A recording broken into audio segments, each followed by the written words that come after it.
Sorry about that. Copy.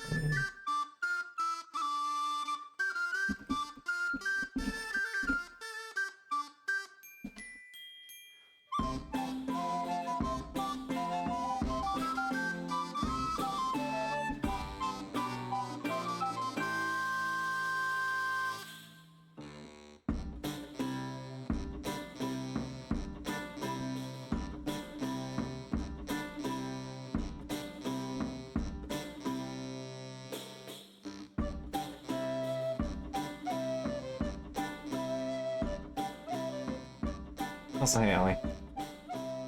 Sorry, I'm just kind of making sure I'm, you know, sending messages out to everyone.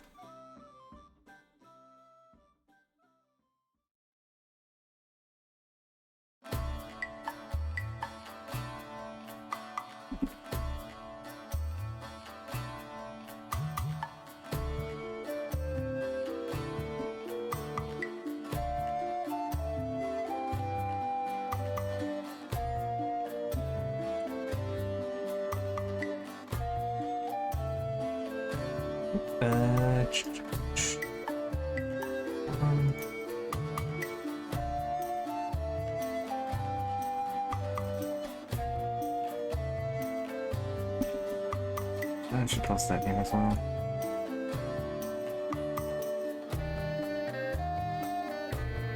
Alright. I think I've officially harassed everyone about it. Alright. There we go. Oof. I always feel terrible bothering everybody. You know what? Here, let me do this. Sorry if there's any strain on the system here.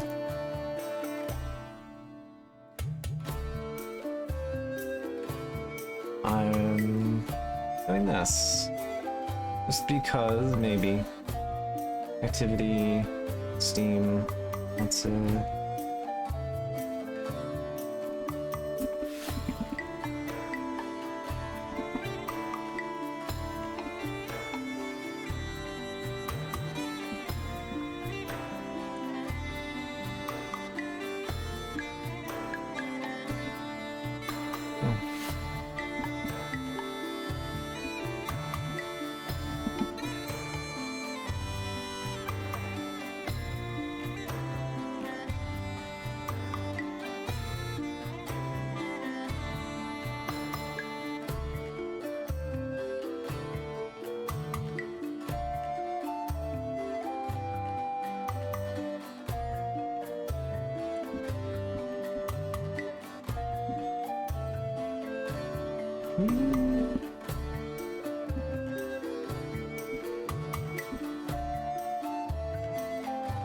Alright, there we go. I've officially bothered everyone. Alright.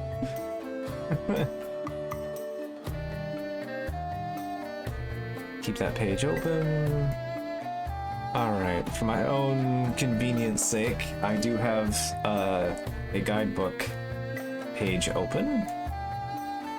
Alright. Like actual Prima Guide, like I own a physical Prima Guide book. I did not dig it out because it's actually, wait, I might be able to, one second.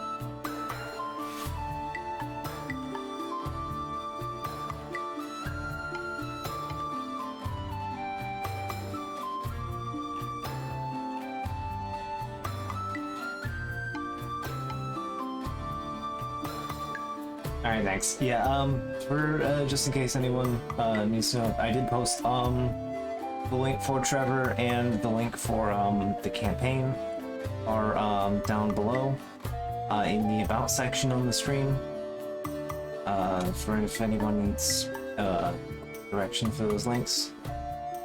Direct donations do not support the stream itself on the the display, but they still support driver projects, so that's fine. If you prefer that, anyone can DM me if they do a donation, and I will add it to the total. Yeah, that's about it on that. So, if anyone wants to regurgitate that if I'm distracted or something. So, there you go. I did think ahead this time. I did put all the links in the thing.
Okay, well, I know I have a physical copy of the actual guidebook, but I do not remember where I put it. That is a real question. So, yeah. Anyway, I have a digital upload of the Primer Guide. So, just to keep a couple things on track. Especially because I do not remember, where some of the fancier rackets are. So... or actually what the recipes make. I should more specify what the recipes make for the rackets. And also, since I'm already got my stuff going.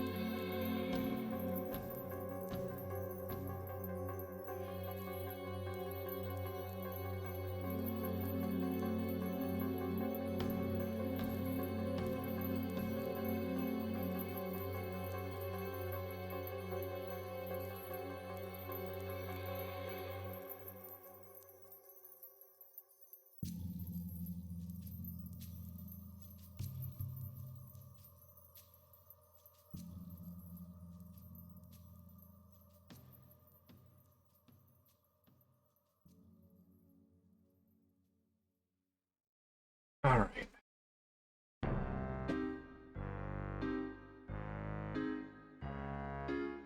I do have like an actual like full playlist put together for passing some time if need be.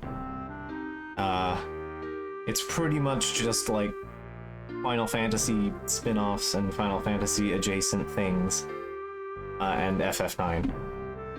Yeah, FF9 is the only mainline Final Fantasy music I have in this track, because this game draws a lot from 9, so...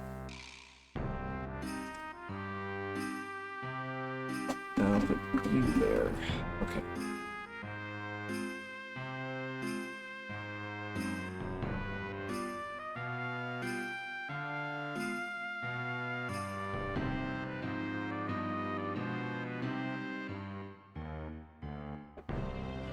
Alright, so yeah, we're giving this the 20 minutes. We're giving it a nice stretch for anybody to file in, and then we'll get going.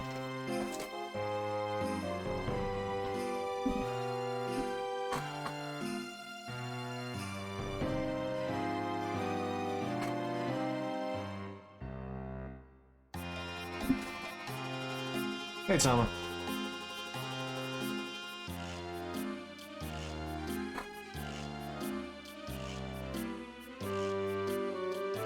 I would like to specify that I have no idea what I'm doing for charity incentives. I'm still planning on keeping the 666 for Shadow the Hedgehog. So if people want that, you really have to get donations going.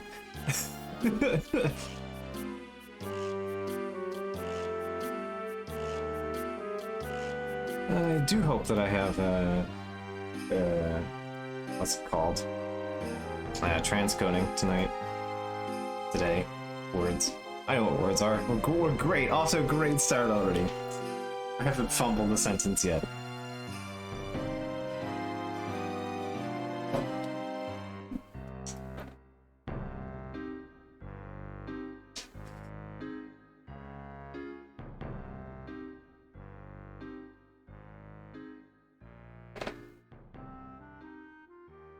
I should also open up the...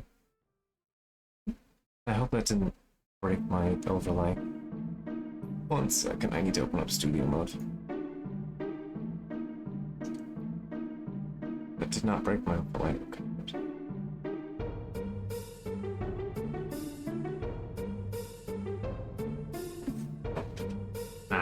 Oh well.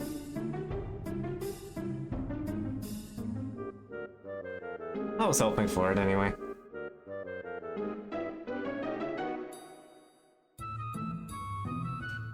I sadly can't wave a magic wand to make it do what it's supposed to. If there's, you know, one time I could force it to have transcode, it would be now.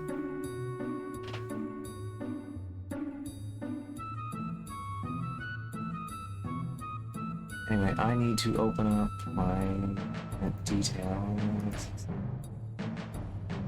Alright. Go. Alright, so I got the campaign page.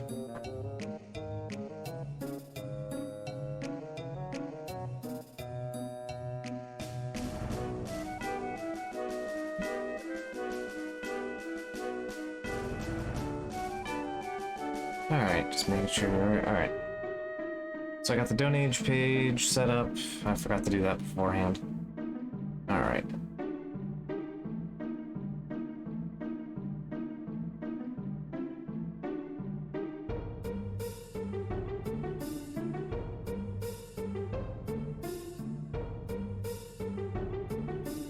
Mostly just getting my shit together. Did I ever tell Twitch to... 1 second.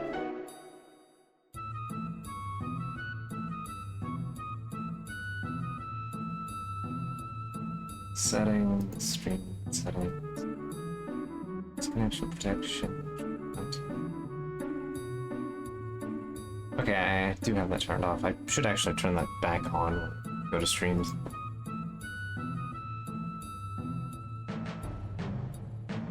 Yeah, that's always an option.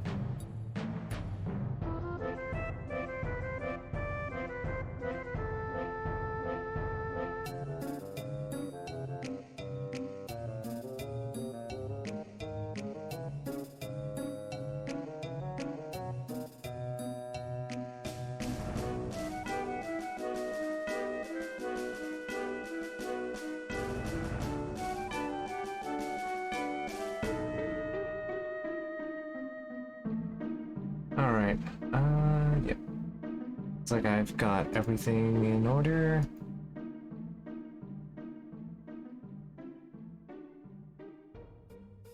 I got all the links in place. Oh, I forgot to put the... You know what? Yeah, Ollie was right. I forgot to put it in the actual... Alright. Time I do that. That is a whoops on my behalf.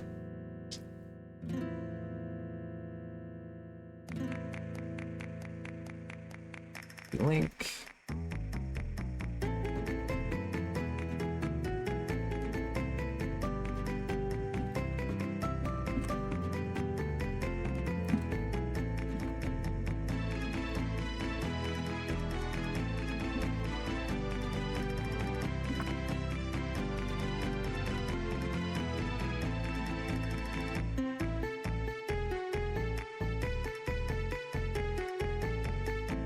Yeah, I forgot to put the campaign link into the actual about page.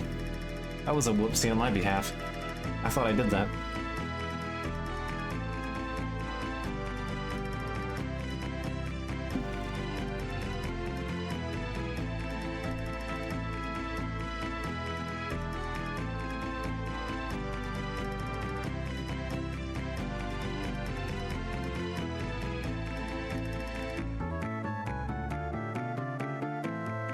we go.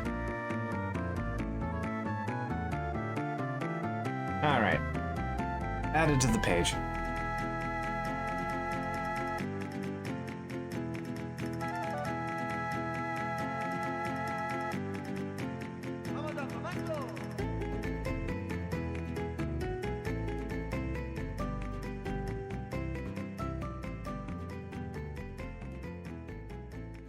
Alright, there we go.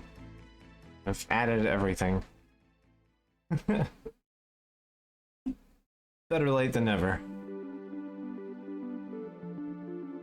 Alright, we'll keep you settled in there. Yep, alright, so I think this is the last song I had set on this playlist, yeah. Alright, so we're gonna let the song do its thing, and then we'll get going.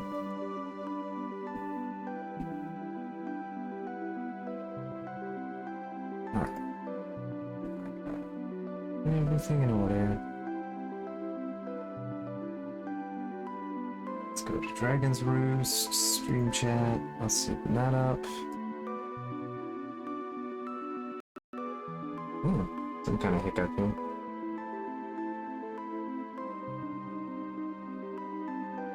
Oh, I need to open that up too. There we go. There's lots of little things to prep for.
Yep. All right, it's go time.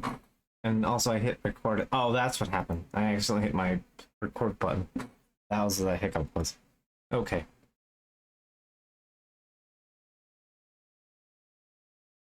All right. So I got a little backup filler image here.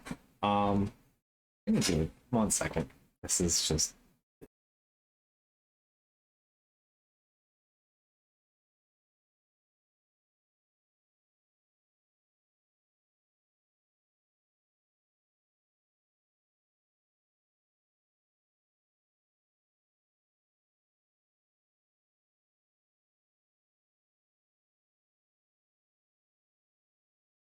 Okay.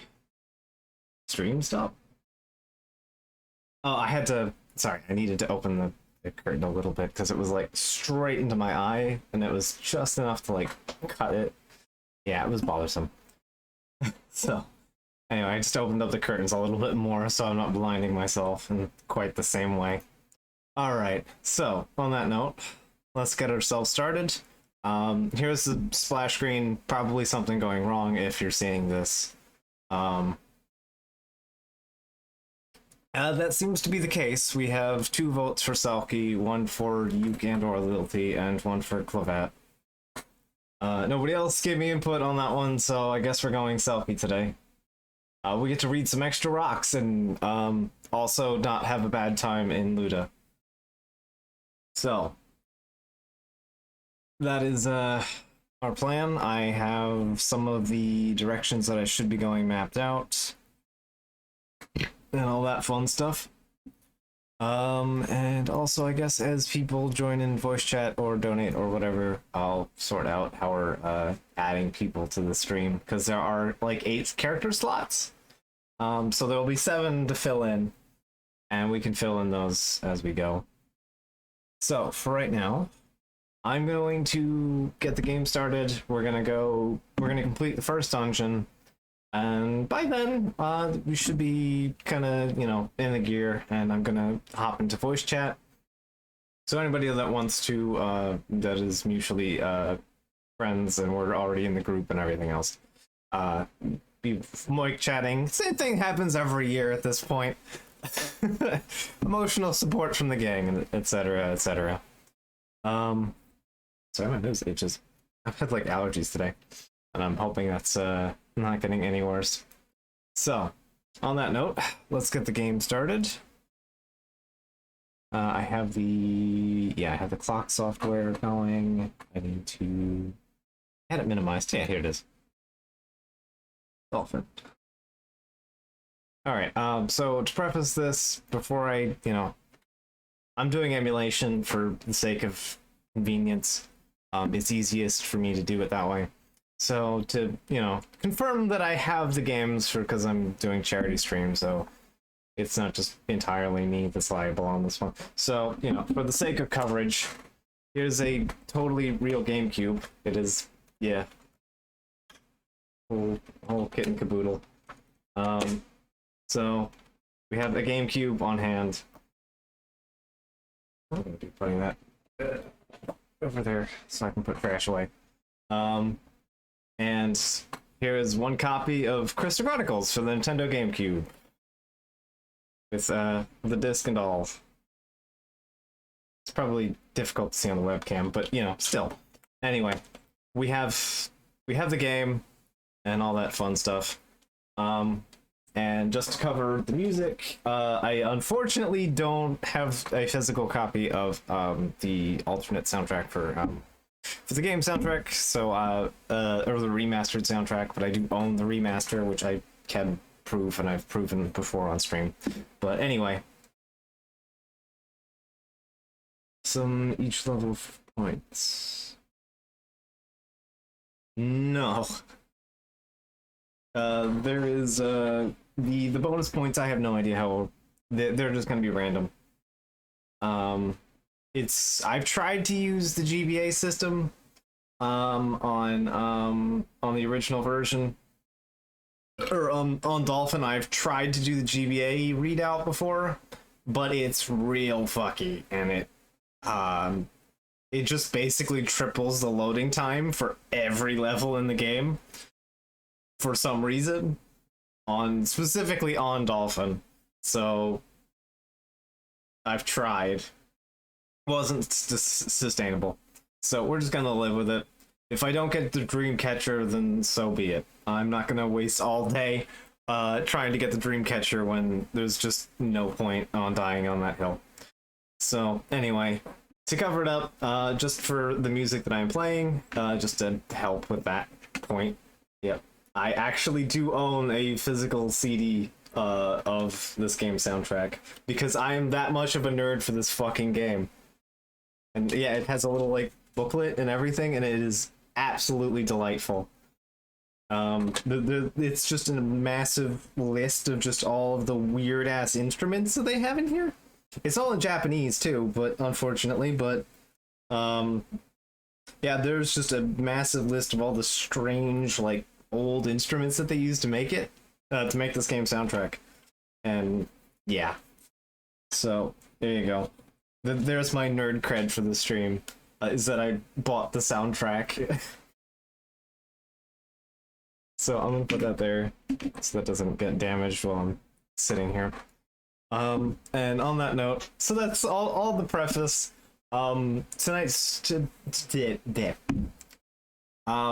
Today's stream is going to support Trevor Project. They do crisis support for LGBTQ youth, people up to the age of 24.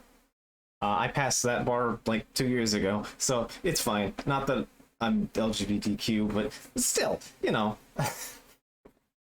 you know, milestones and all that. So yeah, you support them. They do, they help with a lot of like general awareness, on issues involving LGBTQ youth, and all that. They do a lot of good work. So, you know, all that fun stuff. They deserve the support, and this is my third year doing this, and why not just stick to my guns and keep doing what we were doing? A lot of my friends are gay and trans and bi and all kinds of, you know, other things. And yeah, I think people deserve support and chance that a lot of people don't always get and deserve. Because yeah, people are people, and they're still my friends. And I hope to make more that are, you know, of any particular stripe, you know? So that's why we're doing this. The donation link and the campaign link are down below for anyone that wants to watch through either the campaign or wants to donate. And also there is a direct donation to Trevor Project if anyone doesn't want to work through the stream. Which is fine. You can, if anyone donates directly, you can just like privately message me somewhere, and I will add it to the total of the stream if I catch it. I might be totally addle-brained by the end, so my apologies if it doesn't get added onto the total. You know, so there's the big preface for this. So yeah, let's do some good work. And I'm gonna play a video game until I pass out or beat it. That's the plan. And then probably jump into a D&D game after eating some real food. We'll see how dead I am by the end.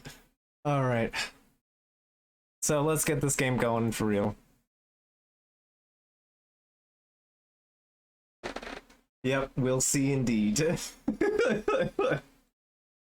I have like a bin full of like junk food I bought to keep me going for the stream. So yeah. Yeah, real food's overrated most of the time. It's fine. So, alright, just to, you know, cover bases just because I am emulating this and just show that I have made the effort to get this far. We should be able to complete the game. As ever, the last year of my streaming has been backfiring in my face pretty regularly, but hopefully I didn't have any issues except for one. And I will point it out when we get there. There is a very minor issue. I've had no other issues with this game since they fixed it. There was a bug as to why I didn't get to streaming this game before. I intended to stream this game as a normal part of my regular streams. But the thing that happened was, well, you might notice that there's this bottom save called Goblin Wall down here. Goblin Wall was bugged and you could not complete it. It's not a critical part of completing the game as a whole, and you could actually completely ignore it if you wanted to. But that's not how I like to play the game. I like to play all of the levels, all of the times, etc., etc. So, you know, that was a real bother to me, and I didn't want to stream it in that state. But, as we can see, I've actually managed to get to Mount Velenge in about 2020. Because, of course, I beat the game at 2020. Like, it was like right up the year turn, too? It was like I beat that at like the end of the year. It was like January or something, right? So, yeah, that happened. So we're gonna save over Stairs C here. And we're gonna start a new game fresh. So, no, the other thing. Yeah. So, there we go. So that's the general preface.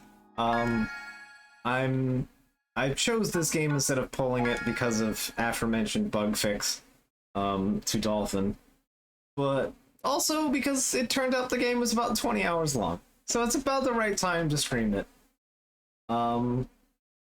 Yeah.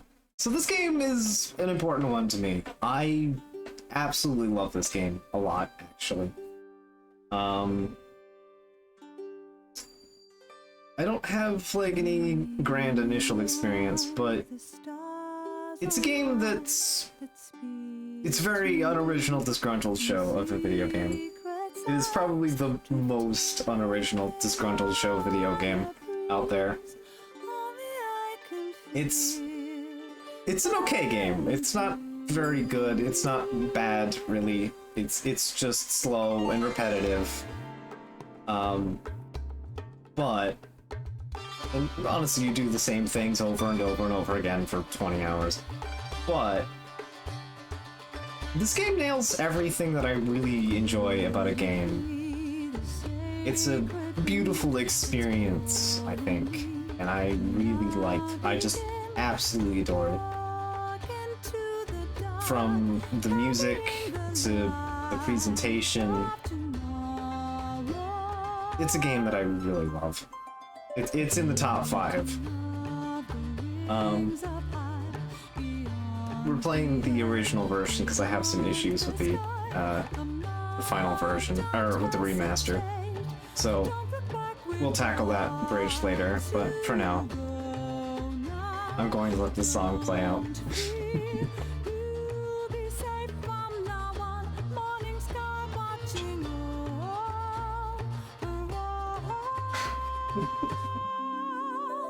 Get used to that.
So yeah, as said, and as Zapdos has pointed out, soundtrack, good. Very good.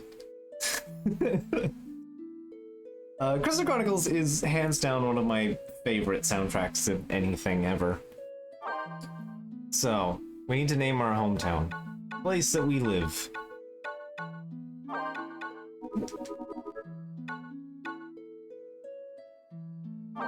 Yeah, honestly, it's hands down my favorite. I think it's also one of just the generally strongest soundtracks I know. Mostly because there's no weak points in the soundtrack, like none. That is, there may be soundtracks that I think might be more generally good at whatever they're doing, but I think Crystal Chronicles just is consistently great, and it always hits its mark. And I think that is excellent, and I can listen to anything on the soundtrack and just still enjoy it quite a bit. There are obviously some tracks I like a bit more by personal proxy preference, I should say. But, you know. And, no. I like even the Japanese tracks for them. There's some real good stuff in there. And I even have a, like, crusty, like, even, like, the official English version for the Kaze no Ne is, like, crusty as shit. It's kind of funny, and I still have it.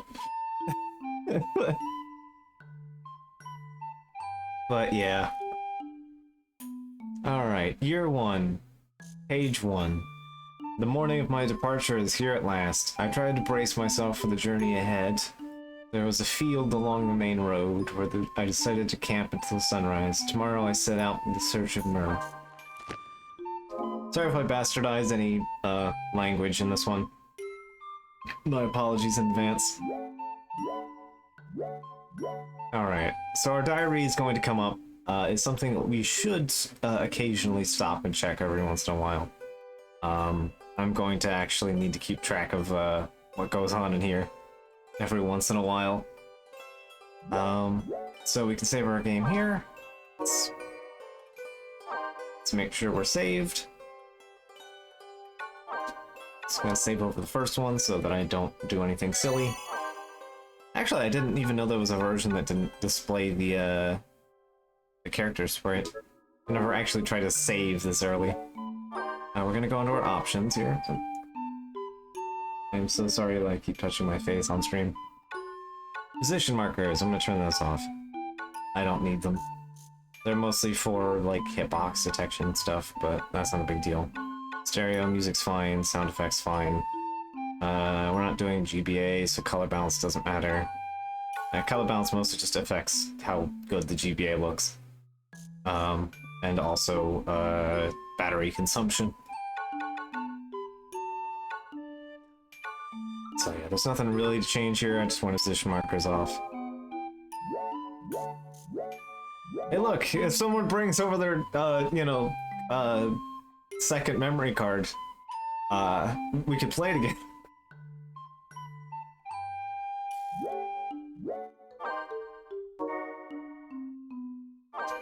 Alright, so I polled some of the people who will be joining the stream at various points over the course of the day. And we polled on Selkie after only a few votes. So I'm gonna be starting the game as a Selkie. We can go over what each of the classes are on stream here real quick. Headband is just my favorite Clavat. So Clavats are your general human class. They are my preferred class. They're kind of the boring one, but I like the look of Headband. Clavats also get sword and shields. Shields are cosmetic. Mostly, they're actually the only, I think, bonus armor, like racial armor, that gives you like a cosmetic bonus. Yeah, shields have visual designs. You can get the Chocobo shield, which would have been on the list for the stream if Clavat had been chosen. Clavats don't really do anything great, and they don't really have any special bonuses. Lilty is your, like, Fey Dwarvish type characters. They're a bit Imperial. Their main focus on gameplay is to use the spear. So they're predominantly focused on melee attacks, and they suck at casting magic. I'm not huge on using them because the slow magic casting has gotten me in trouble numerous times. So I'm not huge on playing them. Yuke. Actually, the cool Yuke is Black Mage. Yukes are a magical race of sentient armor creatures. They reside in their armor. They are otherwise, like, incorporeal, besides the weird fuzzy hands that they get. Like, yeah, they're just, like, materialized. They're not even... It's weird. But, yeah, basically Yukes are, they're sentient armor creatures of some kind. And they're predominantly focused on magic. They cast magic really good. And their melee attack is not great, but they do have the best defense skill in the game. Wear armors. Yeah, you're not wrong there. Yeah, they have the ability to turn invisible, which also makes them incorporeal, which means they don't take damage. Unlike Clavats, who have actual blocking. Clavats take the least, Slilties take a little bit more. Ukes are just impervious when blocking, and Selkies I prefer shark eyes. Selkies are the nomadic race. They're not really that specifically different from Clavats. The only particular distinction is that they have jiggle physics, as far as characteristics go. That's a statement that it has, and also this game has jiggle physics. It's fine. Everything I play has to have a problem. Yeah, they have like a little bit better movement speed, and they have faster charge attacks. They're otherwise not as good as any of the other races in core stats, if I recall. But they do have access to two bonuses, which is they can read some special lore rocks later in the game, and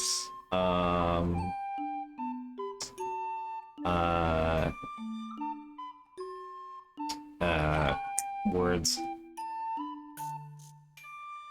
They don't get bothered in Luda.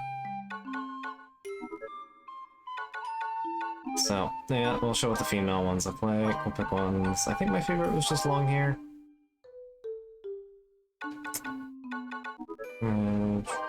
Dark coat, maybe? Yeah, alright. I think they, like, use dark coat as a name for the sequel, prequel game. Red mask.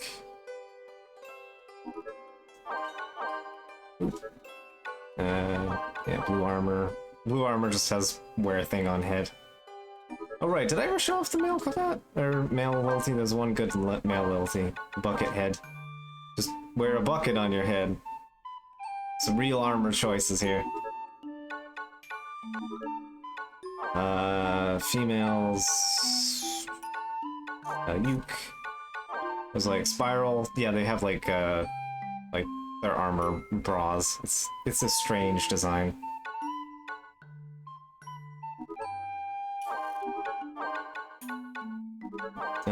Spoon. It's just Spiral, Tulip, Spoon, Heart Top. Heart Top isn't terrible. And Selkie. Yeah, it's Selkie design.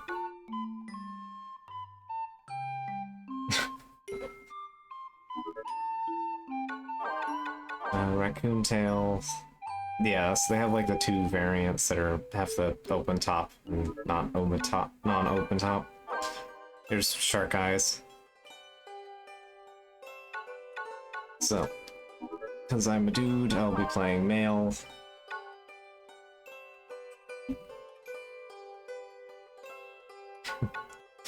So, yeah, I'll be playing... Did I pick male? Yep. So I'll be playing male Selkie, shark eyes. We can show off, I think, yeah, this raccoon tail has like a headband.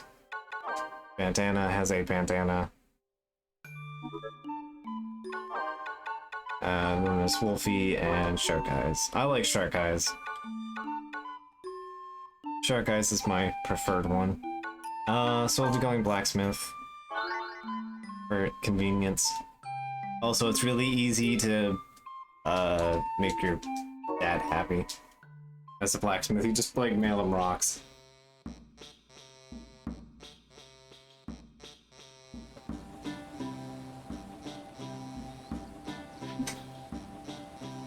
Alright, so our father is Zagat. Yep, our father's name is Zagat. Today, you finally step out into the world in search of Myrrh. You come safely back to Stairs, alright? Yep, our town's to Stairs. Our mother, Rossi. Should you find any materials for smithing, bring them back to us. We'll forge you a fine weapon. If you make any friends out there, be sure to bring them around. Tai, our brother. And our sister, Momo Fi. You'll be back soon, right? Be sure to eat well. And thus, we set off.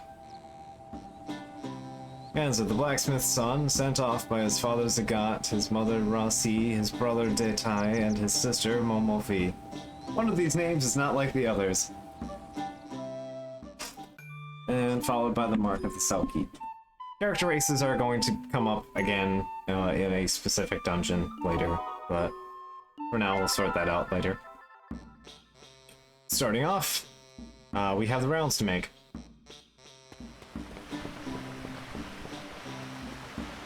we have some business to attend to. Also, there's gonna be Moogles occupying each of the houses until we fill them out over the course of the stream. Second. Alright. Just in case the counter isn't displaying correctly. Alright.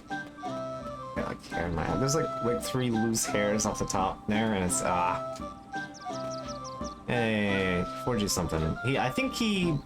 So he's the only character, if your parents are a blacksmith, it's the only character that can make the ultimate weapon when they're at max happiness. But apparently they can't create the legendary weapon, which I thought they could. They can't make anything using monster parts, I think, specifically. It's like if it uses monster parts, only like 2 blacksmiths can do it. Or one of them? I think there's like 1 blacksmith that can do it. Why, welcome home, mind your health, you're here on the road. Malade. Come home and show us your smile once in a while. Be careful with all those monsters about. Mayor Roland. Alright, so we're gonna do the first part here. There's a little door on the back of the crystal pedestal.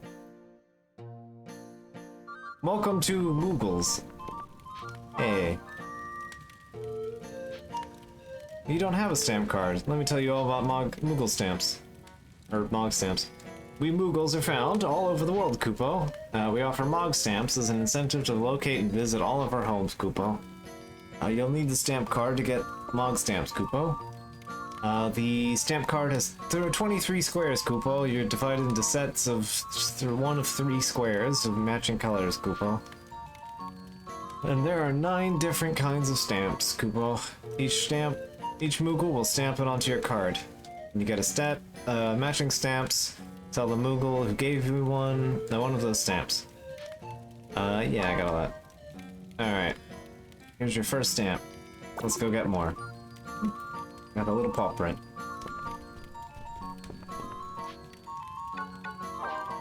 Alright, so scattered throughout the entire game are Moogle homes. Moogle homes are in little hidden areas. We get all the stamps, and then each time you unlock a set of stamps, you unlock a new racing course in the minigame? There's like a GBA hookup minigame that you can play. Getting all the stamps unlocks it. Jeez, please, just stop itching. I'm already on camera, I swear.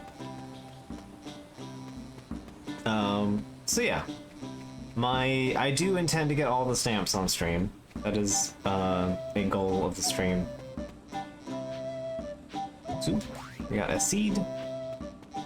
Alright, so there's gonna be a bit of RNG early into the game here. There are 2 big RNG points that I hopefully clear. One of them I'm pretty likely to pass. The other is purely random chance. So we'll see.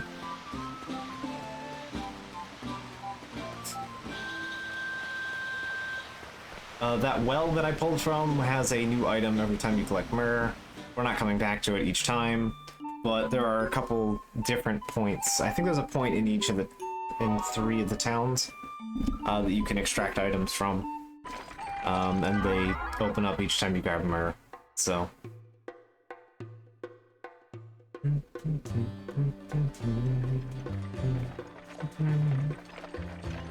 Alright. Hail, fellow caravaner. You are the caravan from Stairs, are you not? I heard that they were sending out a new caravan. You seem quite capable. My name is Solract. I am the captain of the caravan from the great fortress of Alphataria. Our caravan boasts a history that stretches back thousands of years, but let us discuss that some other time. Stiltskin, do you have a moment? This is a caravan from Stairs. Come on, say hello. Hey, it's our buddy Stiltskin. Allow me to introduce Stiltskin. He may not look it, but he is a seasoned adventurer. Even we turn to him for counsel from time to time.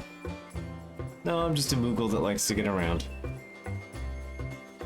I've learned all sorts of things in my travels before I knew it. I'm on my way somewhere right now, but I can teach you a thing or two if you like. Oh, thanks. I know how to play the video game. Also, we have a really fuzzy outfit, if you hadn't noticed yet. It's a pretty well little simulated thing, all the fuzz. I highly recommend you accept this offer. Yes, you wouldn't want to miss out. Nah, I'm fine. I know how to hit things with paddle. Well, I'm sure he'll do just fine. By the way, are you setting off all by yourself? You've got a lot on your shoulders, Goopwell. Let me carry the crystal chalice for you, Koopo. Yeah, it's a capital proposal. Let Mog help you. Be careful out there, you don't want to get in over your head. So, Mog the Moogle is now a constant companion for the entire game. Mog is your single-player chalice carrier. In multiplayer, you have to bung off on one of your friends to carry the chalice for you forever, because that's a fun system, and everyone loves being stuck carrying the chalice forever. So, you know. So, we now have Mog.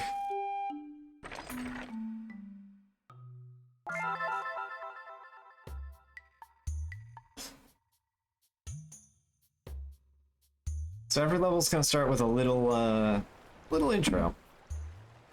They say that wicked creatures prowl the road along this beautiful riverbank, but nobody's ever seen one. I once asked a man why. He simply replied, because anybody who happens upon one is promptly eaten. But it is long since anyone has met such a fate. For nowadays, people take another route, far away from the spooky old road. Only we walk the old way now, travelers in crystal caravans.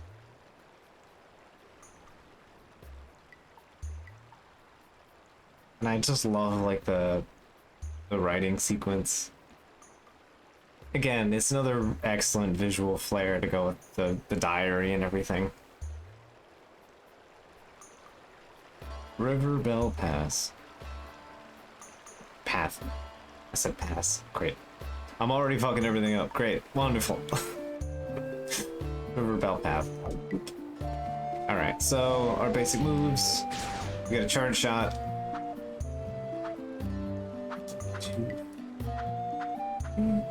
So everyone gets a 3-hit combo. It's actually not mashy. You actually have to kind of time your presses a little bit. It does actually require a little bit more of a timing effort than just mash the button. So you rotate. Every character has a different defend action. So, Selkie is also one of the 2 characters that have damage immunity from their defense. Selkies have a backflip. I believe they have iframes until they touch the ground. Which, I mean, is beneficial, but it's a timing-based defense, so expect me to get that very wrong at times.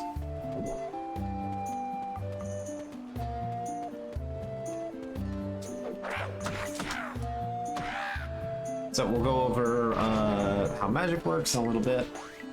We have some spells to earn first. We're taking a bit of an eccentric route to start the game on year 2.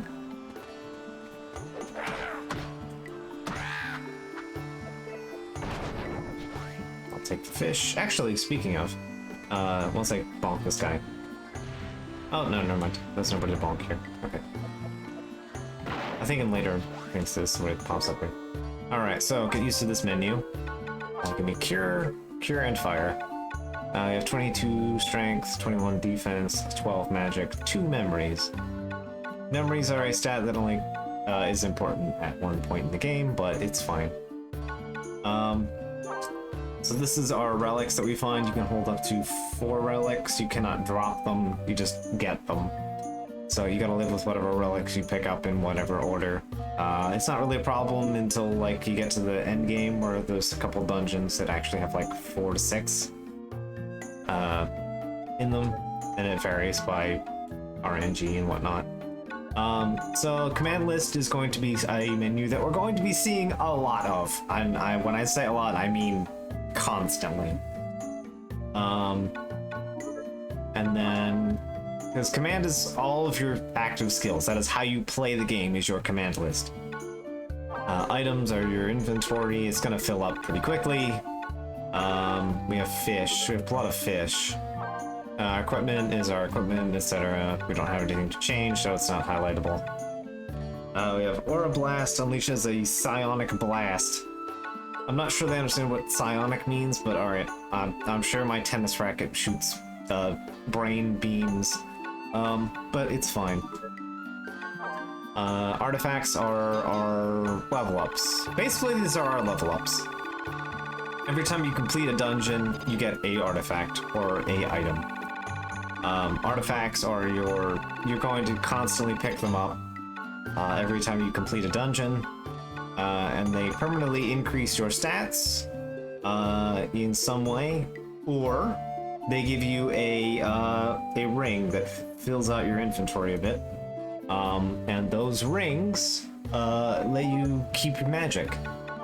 So if you get an ice ring, you can permanently have one cast of ice in your inventory at all times. So you don't lose magic over the course of a dungeon by casting, but you do lose it as soon as you leave the dungeon. So the Stone of Cure and Stone of Fire will be gone from our inventory as soon as we beat the level, which means we have to find them again in the next dungeon, etc., etc. But if you get a ring, you get to keep the ring, so yeah. Anyway, I'm over-explaining things. Right.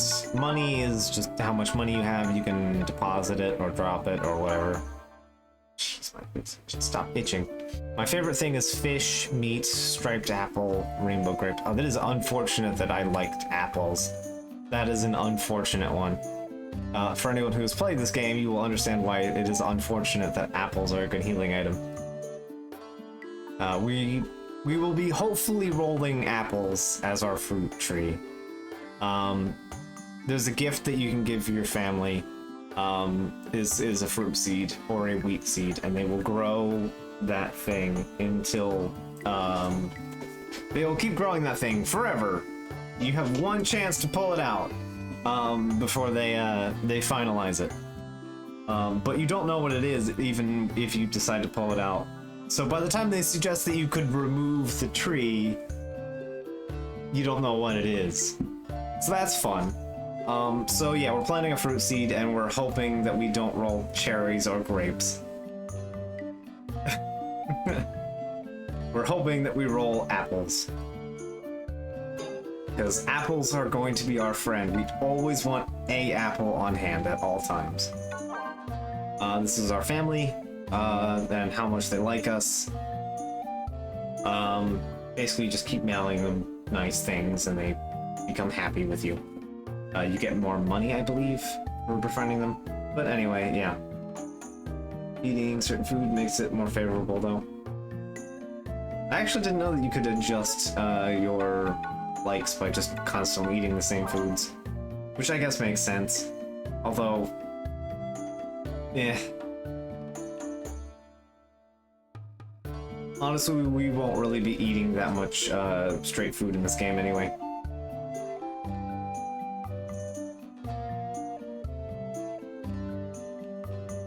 Yeah, that is neat. I didn't actually really know that that was a thing. I have noticed that, like, the top food bar goes up because that's what I tend to eat. But anyway, I will say fish and meat is a fortuitous thing to have on our consumables. So I believe we need water to get through the next gate.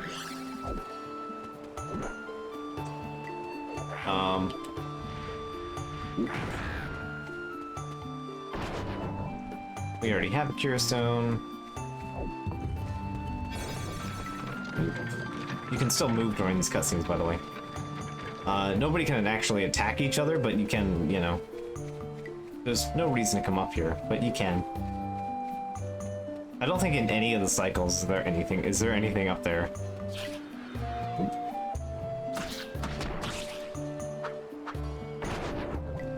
Hey, striped apple, I'll take one of those.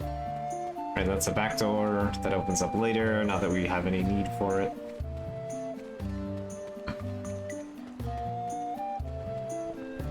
Also, you might notice Maga starting to sweat a bit. The more you move around, the more tired he gets. I'll take life. There's not really any reason to have it, but I'll take it.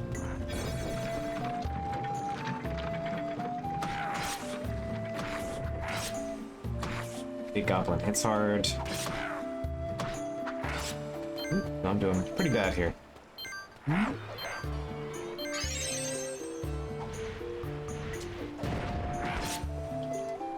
Ooh, there we go. Alright, a green beret. Is that... oh, that's a vegetable seed. Alright, vegetable seed. Sign for an iron shield.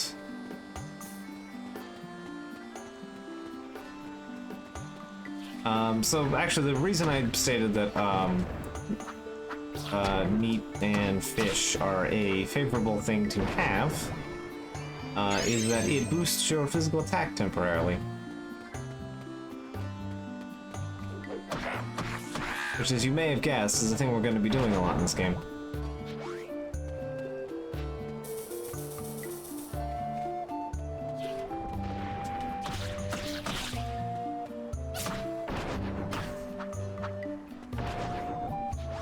I'll take the money. And here's the Moogle. We found a small hole. We found the hole after it magically turned.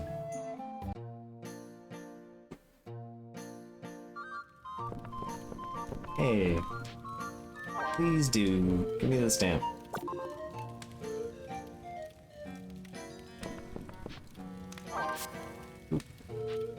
So, we can customize Mog by painting him. You can also push him over. You can change the colors, red, blue, green. So there is a... off to a great start with this sort of thing on the screen. Really glad I put up the webcam. Red, blue, green. Each one determines the color of their type of magic you cast. Obviously fire, ice, electric. But you can also... you can give him a wash. You can trim his fur. I think you can also trim his palm, but he gets mad at you if you do.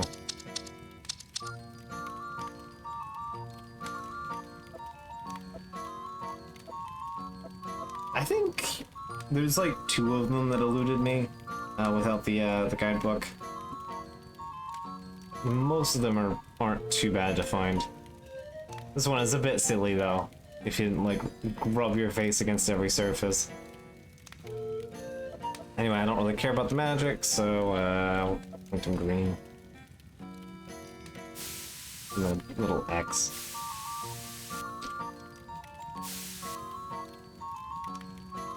There we go.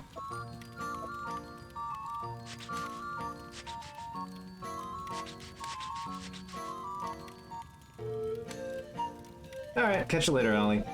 Hope you enjoy your game.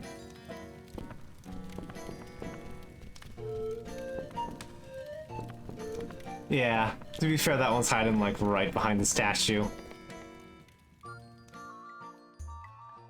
Again, another one of those you have to rub your face on every surface to find moments, yeah.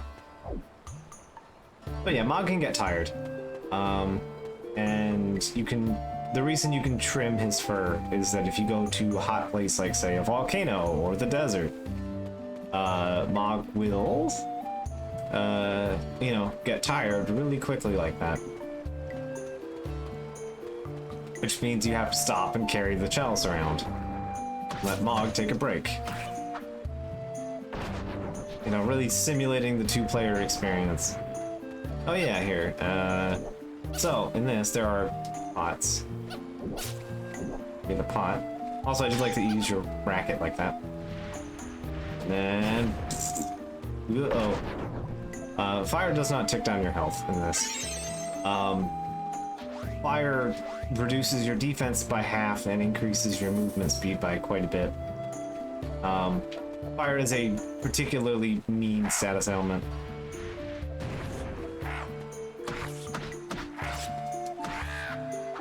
Because basically, what if you just lose all of your defense for a while versus taking double damage from one hit? Electric is just a stun.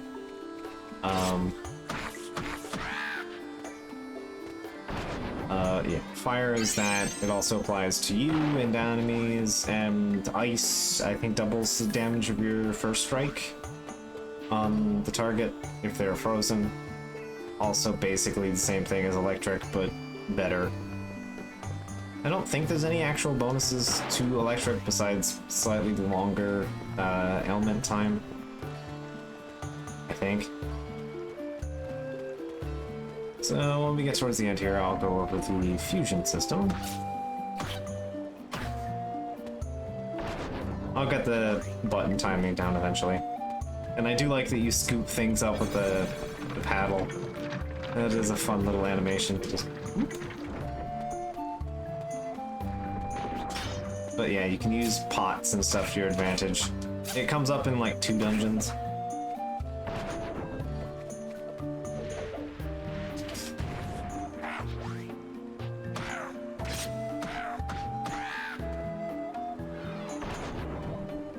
Oh, we should be getting a pocket soon. I think the next one... Yeah, I think coming up, I think there's a Moogle pocket.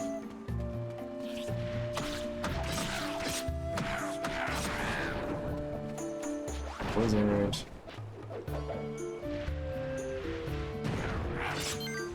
I'm gonna die.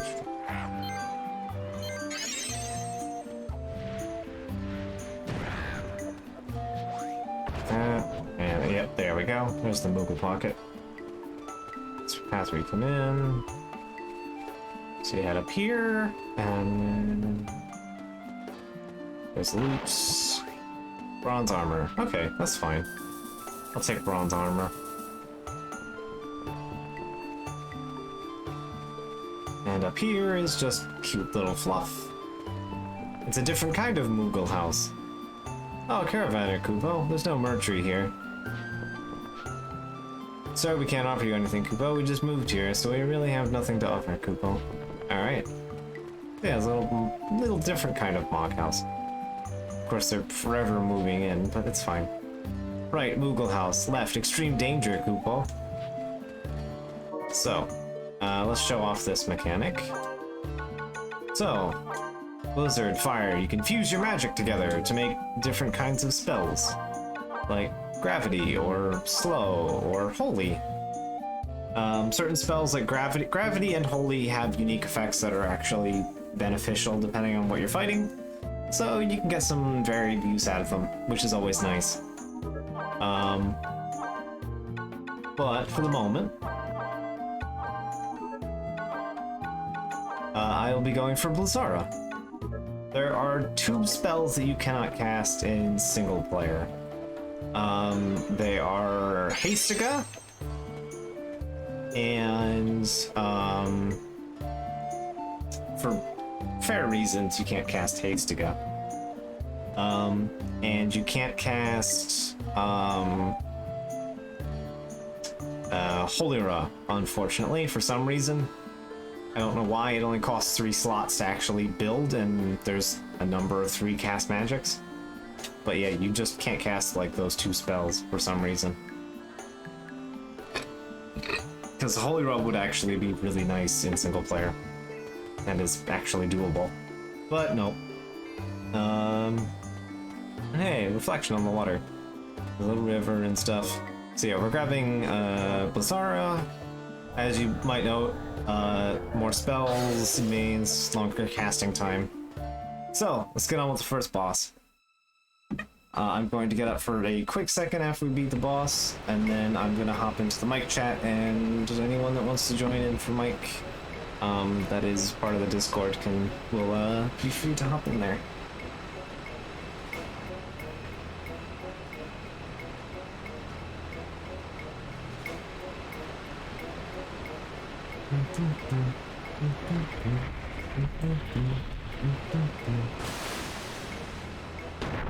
It is crab boss time.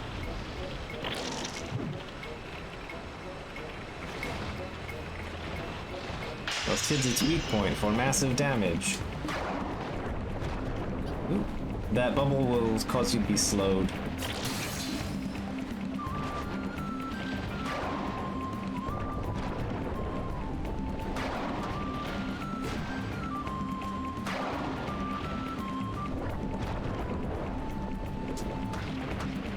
that bubble is not very dangerous in its current state, but, oh, whenever I actually didn't even mention that. Whenever Mog says that, especially during a boss fight, when his pom-pom glows, it, means he can cast magic. If you have him drop the crystal, and you start to cast a spell, he will also cast one. He can combo magic with you too.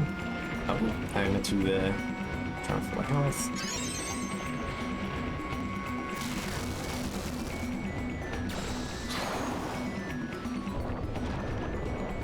Sometimes you can actually get more damage if you can actually kind of kite them with it.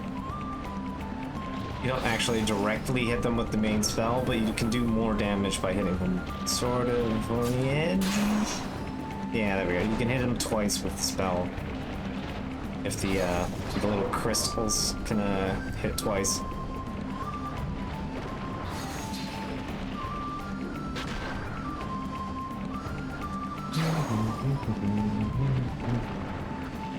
The song is called Monster Rondo. Just oop, I am slowed. Slowed as you would have expected. Like doubles the time for you to take to do anything, including avoid getting slowed again. Alright.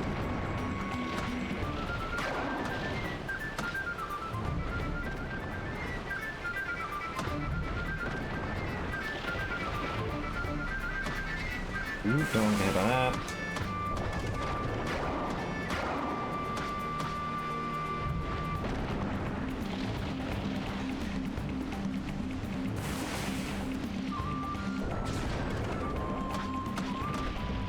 There we go. Grab the battles. It's got little eye covers and stuff. It's pretty nice.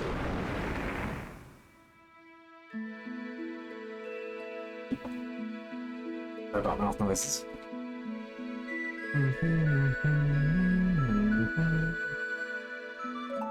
Yeah, I was about right on my estimate on it would take me about an hour with all the talking I had to do beforehand. About an hour to get there.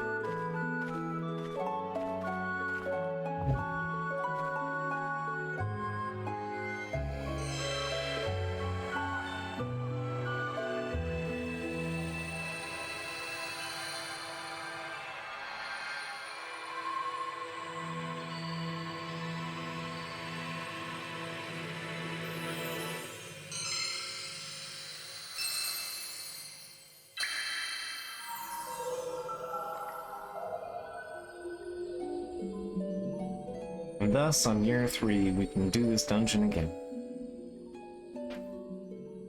As a Selkie, we don't have great investment in actually getting this area completed in a particularly thorough manner, but still.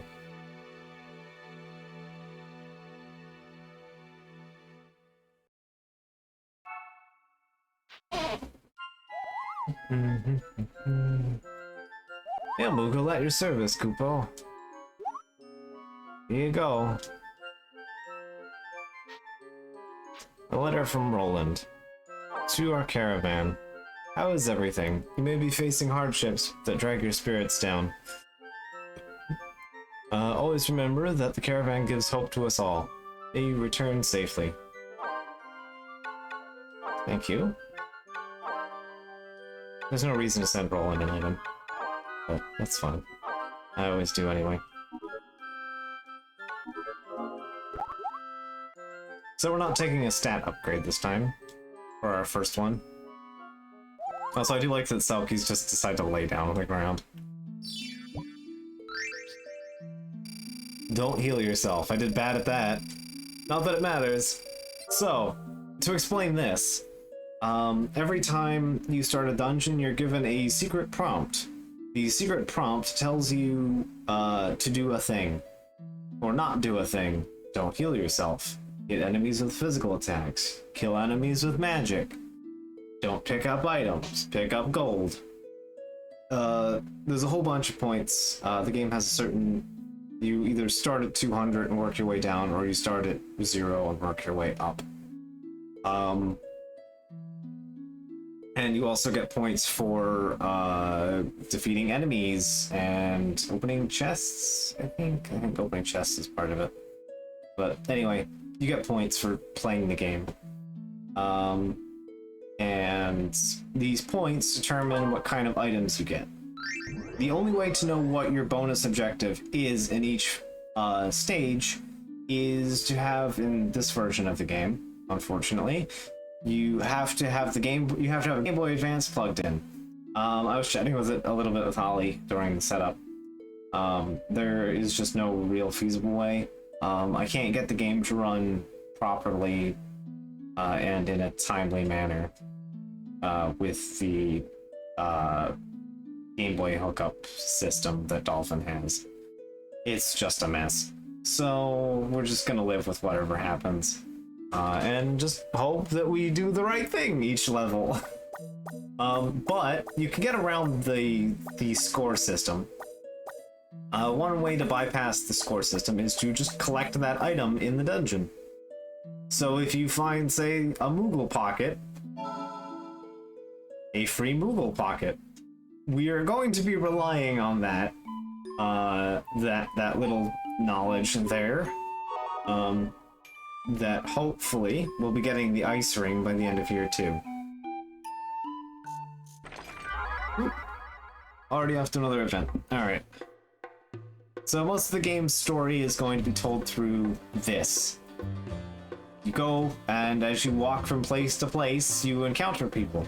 And as you meet more people, you talk to them and you learn their story, and as the stories unfold, you gain new memories, and the cycle continues. Everyone has a full... Each of the characters that you can bump into have a full story unto themselves.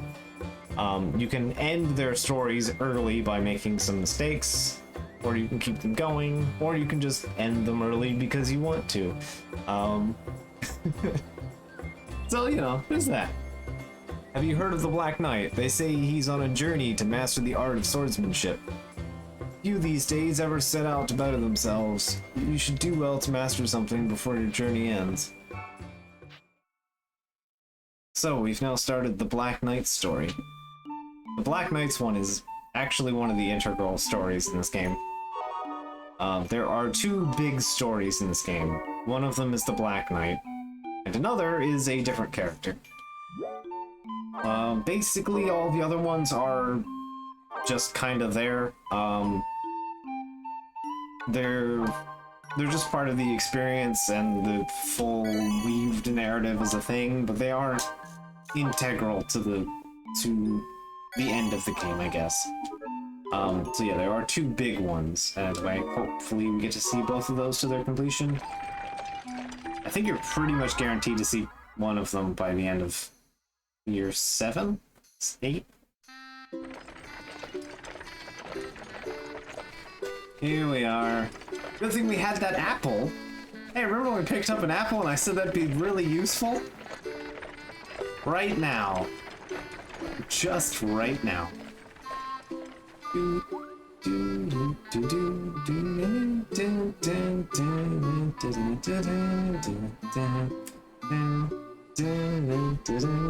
So, the striped apple bandits, I think they call themselves the striped bandits. They're named after the striped apple. They will steal money, random items. You can lose just about anything from them. But if you have a single striped apple in your inventory, they will take that instead over anything else. So yeah, having one apple in your inventory will save you from having anything else stolen at any point in the story. So yeah, I'm hoping I roll the apple tree. Because it means you're guaranteed to get 3 every year. Alright, so we're gonna check port stairs, and then I'll get going. I'll get up for a second. Hey look, it's a Moogle home.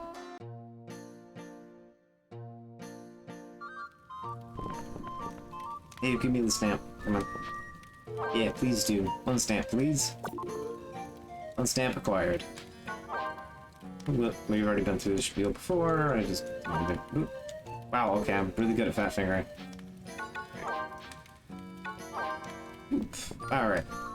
So, Moogle Stamp, we can go see the beach, I guess, and then we'll go from there.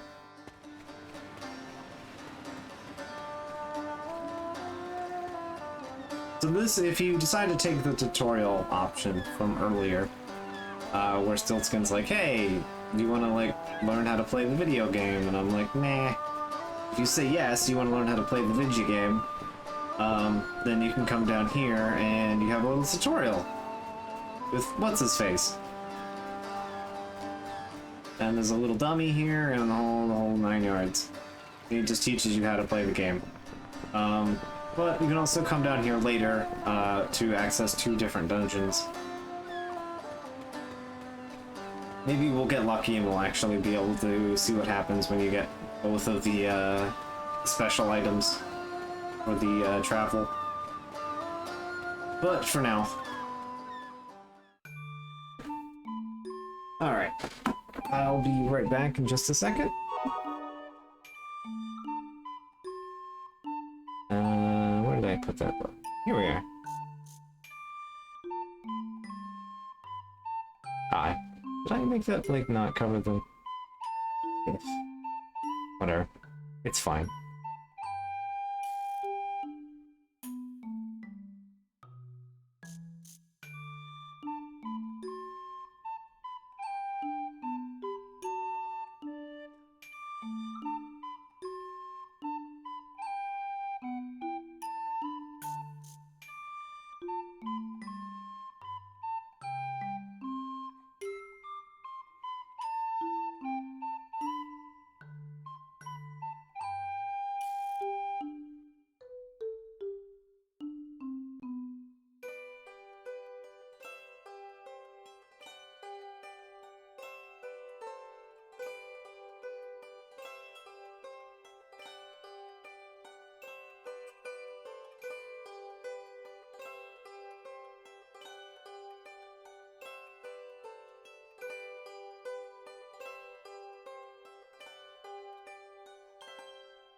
Alrighty, let's get this started.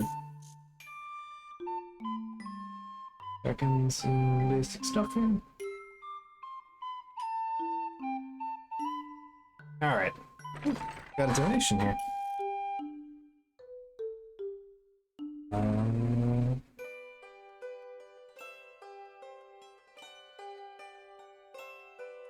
Hey, thank you, monkey.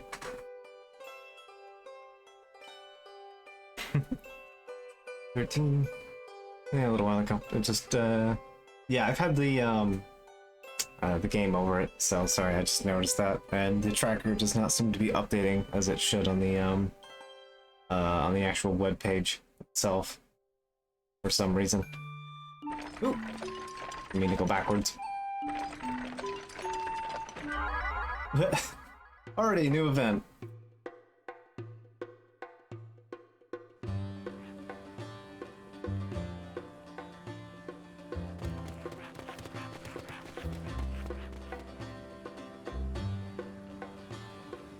Hey, it's the Mars Pass caravan.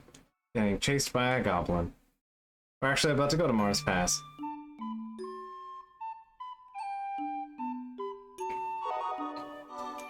So, Mars Pass. We should check our diary real quick.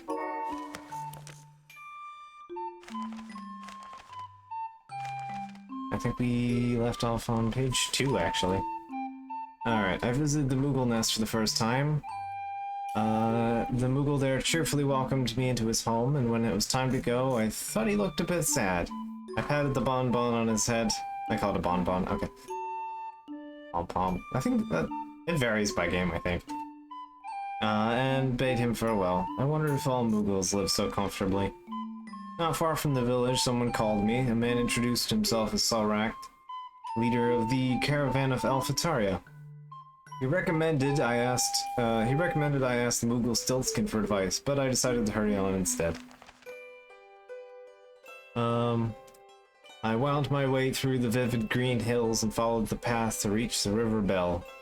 All my tension seemed to flow away as the river's bell's serene currents. As I proceed onward, I slew many goblins. I soon saw a rainbow over a great waterfall. Who would have known that I would fight a giant crab surrounded by such beauty? I came across a caravan from Alphataria today. The town was already abuzz with talk of Black Knight, but Saul had more tales to tell. Saul spoke with such enthusiasm that he actually seemed to admire him. It's astonishing how quickly the word of the Black Knight has spread in spite of the way miasma isolates every town.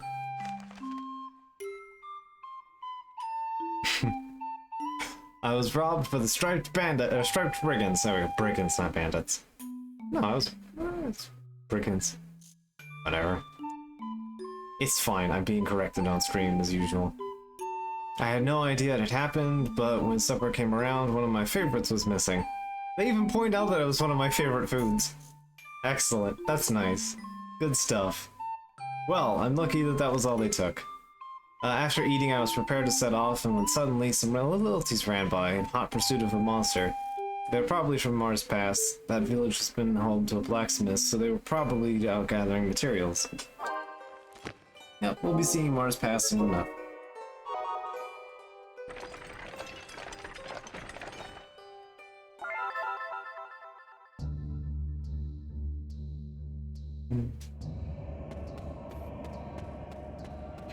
I guess we should talk to Stealth soon. Confounded a miasma stream. I can't stand these things, they're so irritating. We Moogles aren't fazed by miasma, but this place gives us the creeps. But for you people, the danger of miasma is always on your minds, right? Now, travel would be more pleasant if you didn't have to worry about places like this. On the other hand, it would also be pretty dull without a challenge now and then. These streams can be a bother, but what doesn't kill you makes you stronger, right? So you have to align your crystal with the element of the stream. And then, after some resistance, you can pass through. Deadly poo gas zone, yep. So, there we go. We've passed the miasma stream.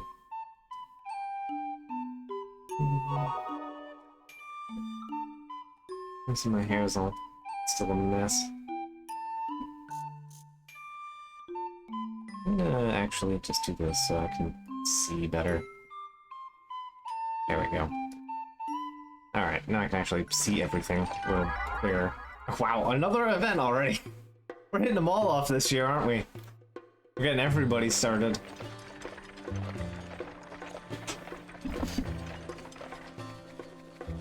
Oh, hey, look.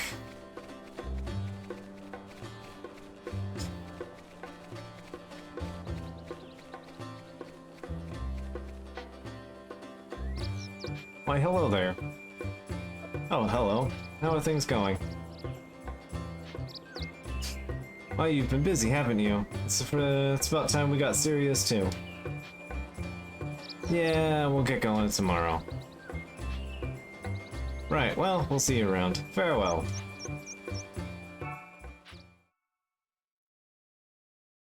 Oh, you might have noticed in the Mars Pass ones, the Lilties keep it. Lilties don't like carry the chalice on their heads; they like bounce it on their head,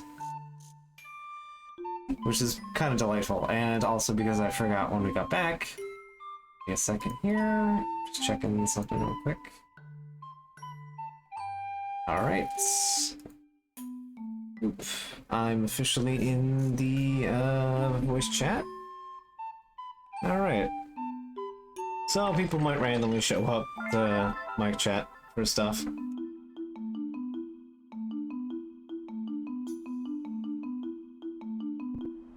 So let's take care of the mushroom forest first. When I was a child, I once asked my mother, where did I come from? She answered, why, we all sprouted from the mushroom forest, of course. Nightmares soon haunted my sleep. I dreamt that I was lost among the toadstools. I awoke in tears, but felt the warmth of my mother's embrace as she comforted me. It is something I still remember to this day. Our inordinate fear of exploding out of mushrooms. The mushroom forest.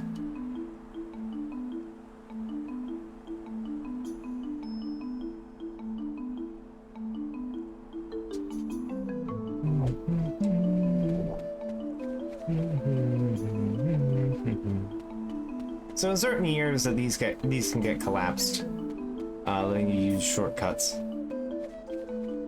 It's not every year, but sometimes.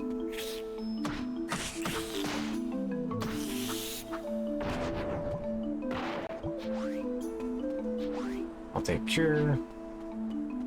Cure is good to have. Also, you'll notice that our mirror sloshes around a bit.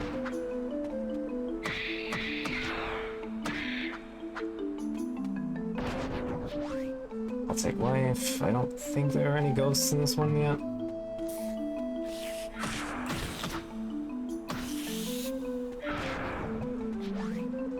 Thunder.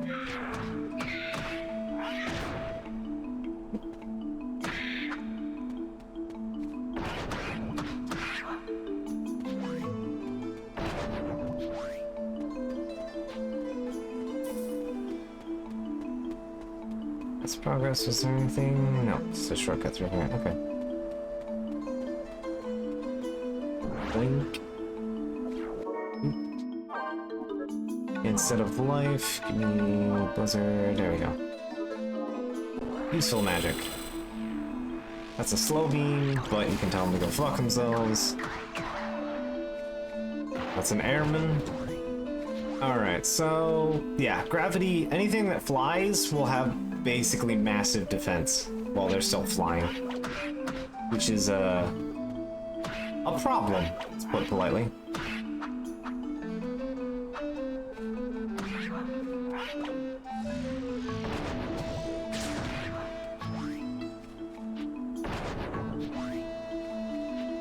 So you use gravity to land them, and then they're just completely vulnerable to getting destroyed. And also, it completely prevents them from attacking at all. Alright, so I know this one...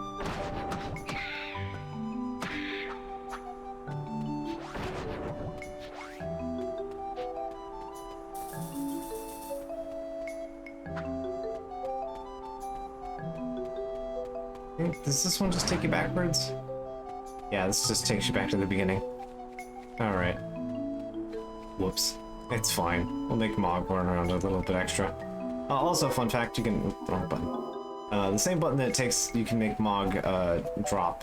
You can also make him, you can hold the button down to make him run faster. Or fly faster, whatever. It is selectively useful, and there's very few times it's actually going to be practical. See, I made him actually really tire out there.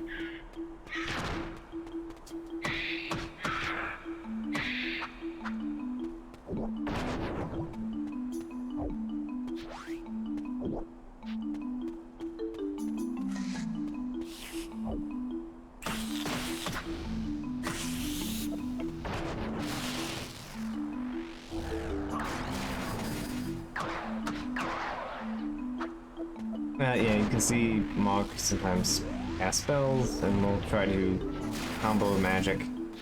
Ooh, I definitely didn't need a second cure, but that's fine.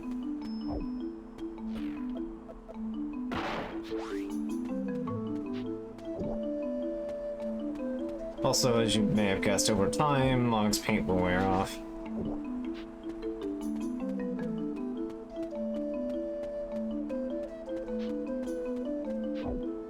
And as said again, paint is selectively useful. Most of his auxiliary functions are selectively useful.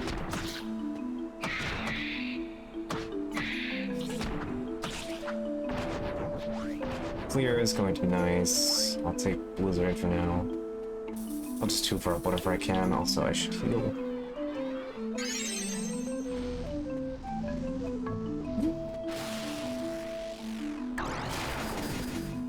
I got some chug on the stream side. The game's fine.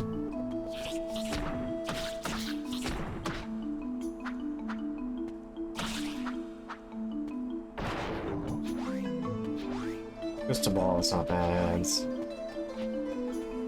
It does count towards our points for like collecting like magicite and stuff, so it's a good idea to collect it if we can. I'm not too worried about missing the Mog house on this one, because I can come back for it later when we've seen it. Oh, then again, it might be this one actually. Is it this one? Google Pocket again. Yeah, here we are. Okay, I found it first try. Good. I was a little worried because I typically tend to forget this one. Please do. I like always just forget to get this one. Oops.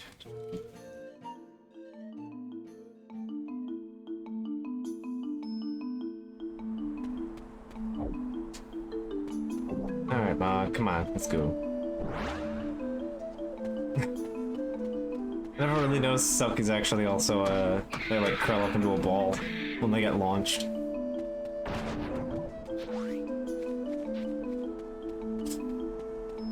Which I guess explains the double jump animation, for, the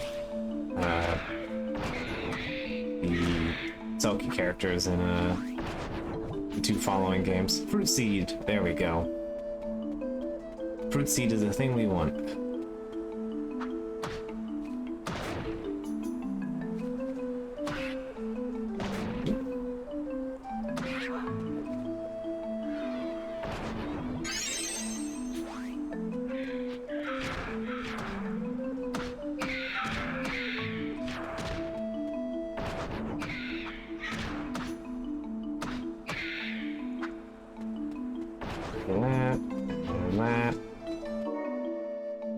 And command list.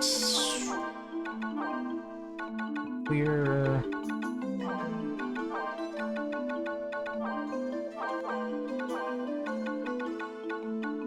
Do I only have...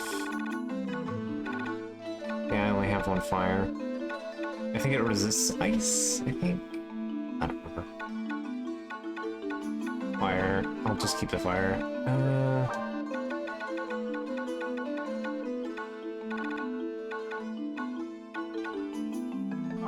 I guess we can just stick the Phoenix down in here. Phoenix downs don't work unless they're in your command slots. So, yeah, that can happen.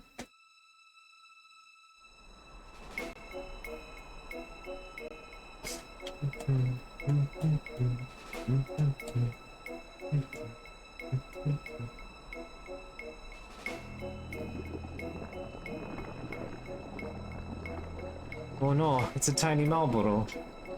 It's so tiny, little.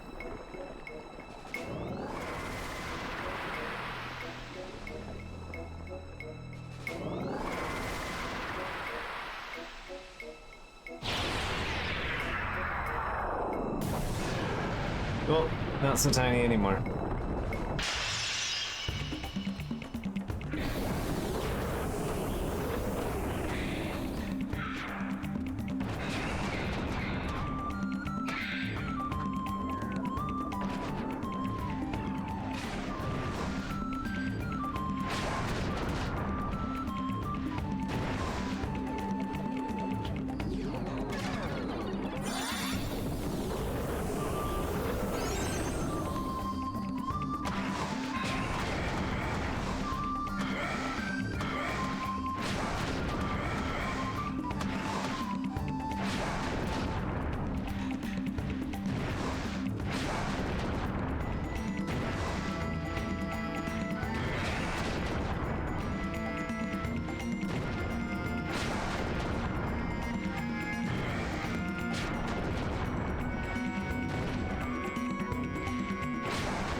That's a problem. Poison will eat your health, unlike fire.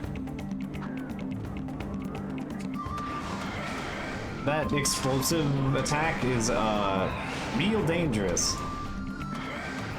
That will have all of your stats. Curse is a very bad affliction in this game. The farther you go, the worse that gets.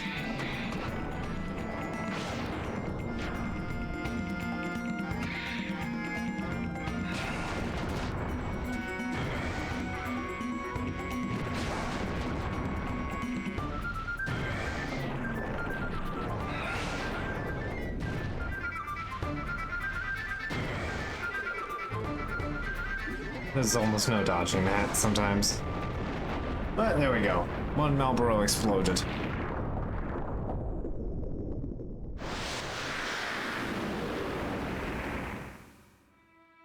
So the bosses are always going to be the same monsters over and over again. But, you know, they get slightly different patterns each cycle.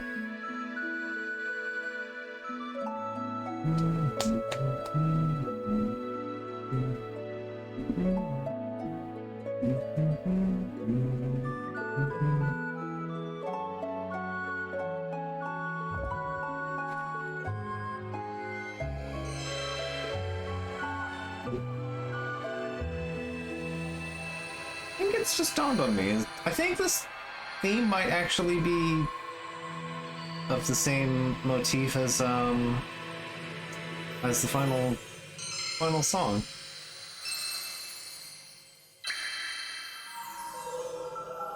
Because I can kind of pair up some of the lyrics in my head with that little you there. Huh. I hadn't really thought about that. I kind of had that moment playing Near Replicant as well. I got to it was like my second time in the ballroom. I was like, wait a second, is that just Yona's theme again? Really? Is this just Yona's theme as a waltz now? That's kind of delightful. I was not expecting that. Hey, a letter from my sister.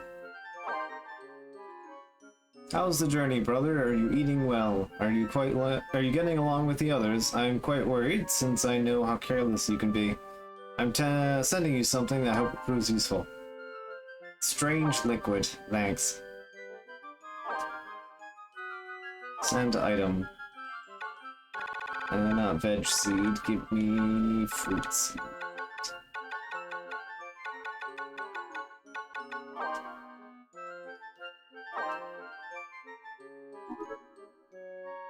Strange liquid is unique. there's like 3 liquids. There's water, which just works for everything. There's milk, which I think gives you, I don't remember, I think milk is just water, but slightly better. And you can also give it to somebody for bread. If you have a miller, one of your parents is the miller, you can give them milk and get bread back. If I recall. I know you get it from wheat too.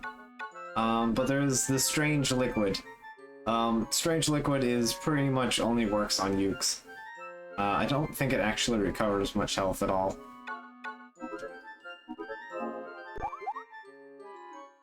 What is strange liquid? No one will ever know. That's just how things be.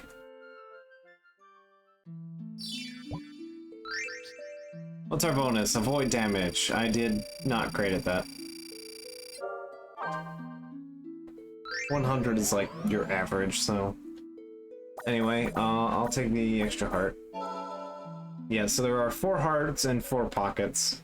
I doubt we'll get all the pockets, but we should get all the hearts, or at least most of them.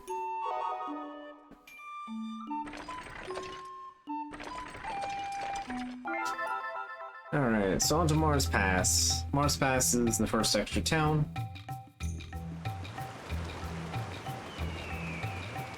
Let us claim our loot here. A bronze shard, nice. Oh hey, it's Cecil. I may not look it now, but in my youth I was quite the ladies' man. Been to the Jigan River. It looks like that ferryman set off again. He always leaves me stranded. My grandfather can't take his eyes off the ladies, but he's too old for that sort of thing. One customer told me of a man journeying to become the ultimate warrior. Sounds amazing. I've been hearing of a lone traveler. What kind of person travels by himself? We crisscross the countryside, hawking all sorts of things. So this guy's really nice because there's a rather fantastic thing that you can get here. And I would like to acquire it. So, warrior's weapon. Right, yeah, warrior's weapon. How much is it? Mithril is 5,000, right? So if we get lucky, we can stumble on some mithril pretty early, like a year or 2 early. And we can use that mithril to make the warrior's weapon. I'm going to buy that recipe. And also...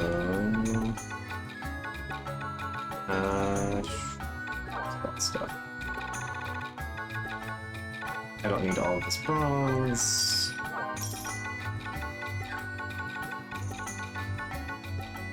Crystal ball is not actively useful to me right now. I'll go with cherries.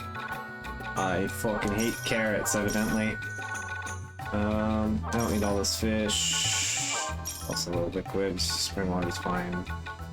Novice weapon. Iron shield I don't need. Bronze salad I don't need.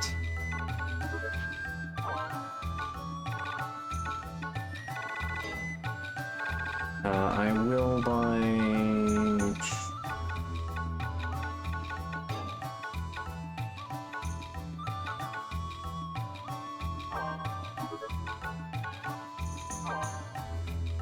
I'll buy an iron belt recipe.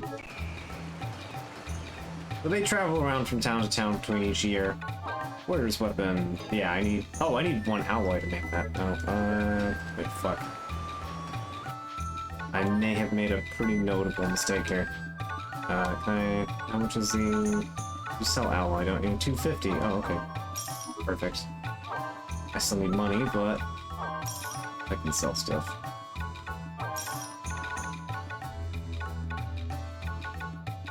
Right, I was thinking...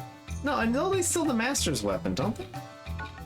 I know... Oh, it might be in Alphataria. They might only sell it in Alphataria. Right. There's the Warrior's Weapon. Mithril Salad, Iron Salad, Mithril... Huh. Okay. It might only be in the other place. Because I know for a fact they sell the Master Weapon. 300. Come on.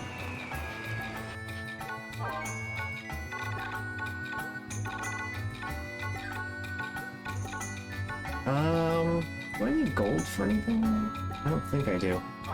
I'm gonna take the dip. Crystal balls aren't anything I need for anything. Vegetable seed is a gift, but I don't need it right now. I'll take the weapon upgrade right now. We can also showcase how some stuff works. Wait, I don't know why my brain decided to think that the mithril, the Master's weapon was the same as the Warrior's weapon. I guess I'm already stream braining. Favorite note. Right, so here's the dual shooter and the aura racket. So there's a 10-point difference. The strongest that we can get on a weapon is 34, 35, 30, I think it's 34, 35. But the biggest jump that we're gonna get is to 30. We're basically gonna go from this dual shooter to either the Prisma dual shooter. I think we're gonna jump to the Prisma dual shooter, because if I recall correctly, the master weapon is not great. It's the Valiant weapon. I think it's the Valiant weapon I want, because the master weapon is the one with the kick. Right. Weapons, victorious weapon. Yeah, here we are. Yeah, I'm looking for the victorious weapon, which is basically the dual shooter, but bigger and better. It's like double the power of the dual shooter.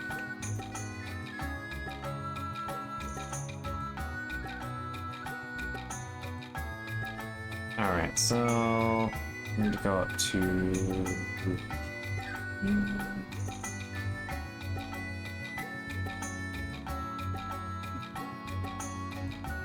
Alright.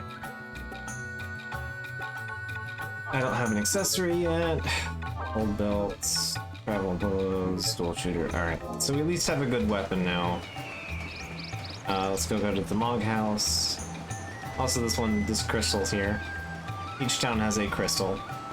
And the crystals are all sort of fashioned in some center-ish point in the town. He makes armor, iron belts. Need an iron. Not worried about armor right now. That's not making a big difference. Here's the Moogle home. This is like one of the easiest ones to find. Hey, give me this. Oh, your brother. Okay, right. Okay. Hey, give me the stamp. Sorry to interrupt your sleep, but stamp time. Hey, there's only one of this particular Mog stamp, so you can play the minigame right away. If you want to play the minigame, talk to the Moogle who stamped the one with the matching stamps. You can only play this in multiplayer mode, you need to connect to Game Boy Advance cables. Yeah, I got it.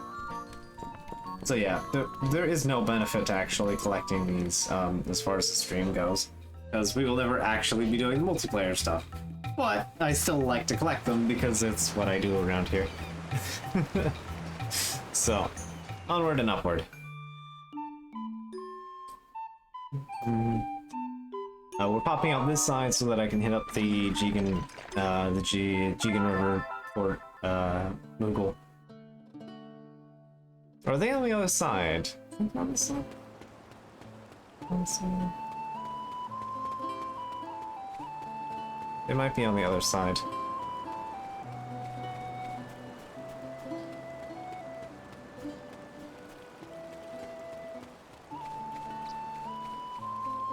Yeah, I guess they're on the other side.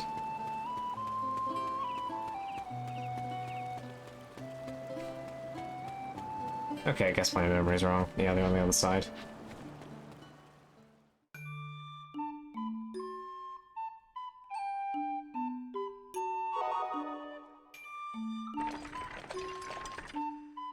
Alright, so let's go complete the first year.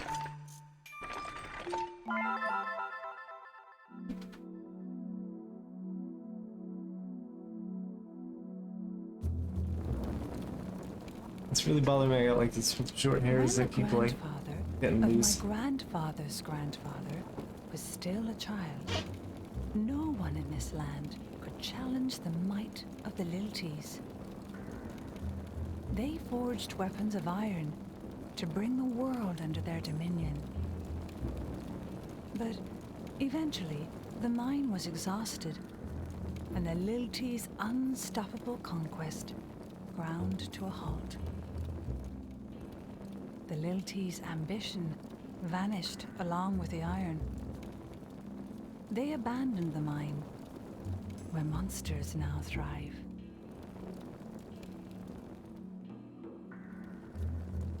Yeah, the Lilties have been a bit of an imperial war machine repeatedly through history. They are currently in a lull. We are now on the Carthage mines.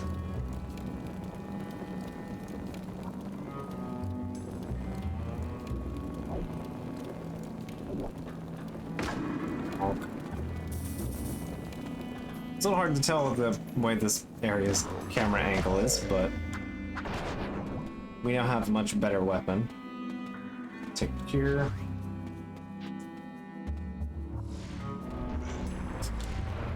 I want to get shield bombed.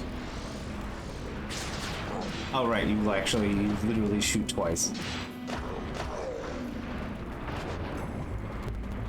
I'll take that, because I forget if there's actually ghosts in this section.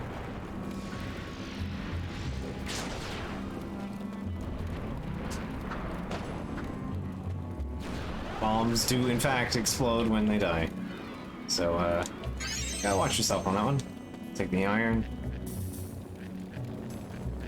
Also, the game doesn't really know how to handle where to put the border on this area. So, get used to seeing that. Alright, there isn't anything up on the side. Also, if you ever exceed the boundaries of your chalice, you take damage. You are eaten away by the miasma.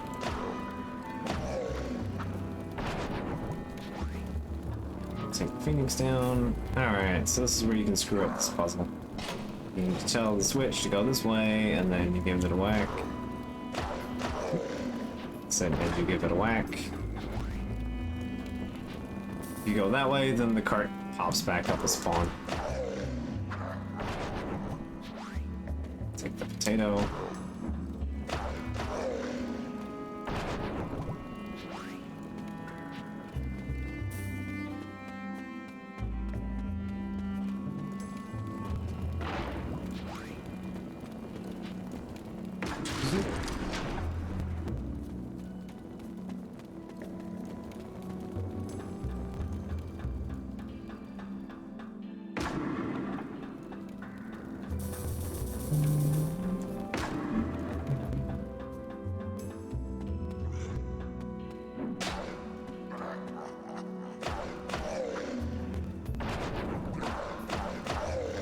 You got more fruit seeds? Yeah, vegetable seeds. I don't want no vegetables. Give me the fruits. Clear. Is clear even useful right now? Hey, if you drop a fang, can I have that? I need your teeth for an important thing later.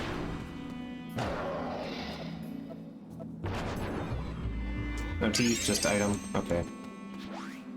Take stat item.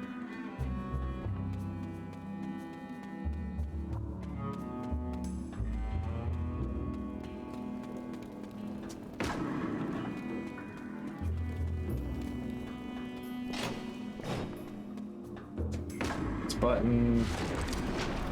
I like how those crates just explode when minecart hits them.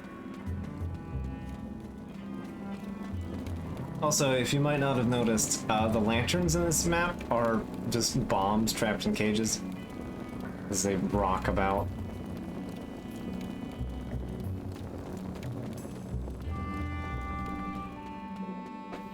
Which is just nice. Well, it's not nice that it's caged, but you know what I mean. It's a cute design choice.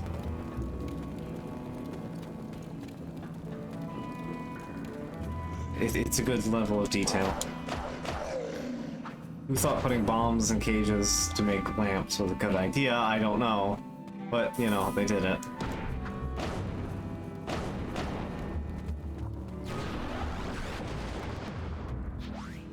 I guess they're safe as long as they don't, you know, explode.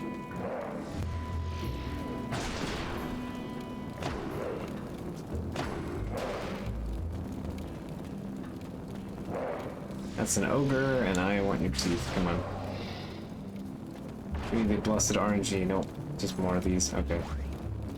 I'm gonna leave that alone for right this second. I'm poking around for loot. I guess there's even anything worth going up here for.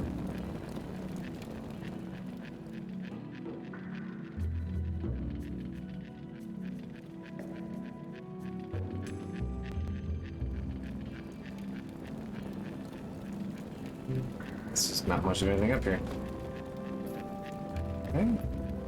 There might be a chest up here in like later cycles.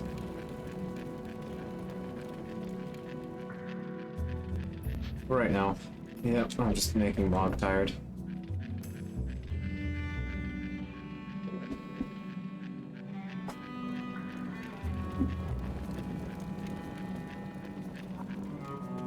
I think in my last playthrough I just skipped straight from like the beginner weapon to that was fast. To master weapon. I think I had it before I even got into Tippa. Yes, the initial town is Taida, and then the second one is Tippa. The town that you name is by default Tippa, or Taida, and then there's Tippa.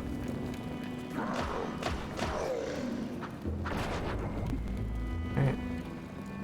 Or no, Taida. Yeah, this is Taida, and then the hometown is Tippa.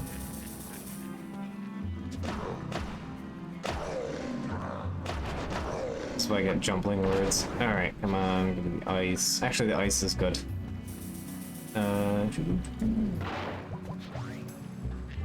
That's a fun little audio effect if you keep running on the edge.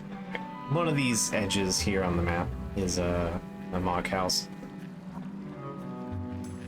Which one? I don't remember. I think it's like the last one. But we'll check them all anyway, because that's just how things are around here.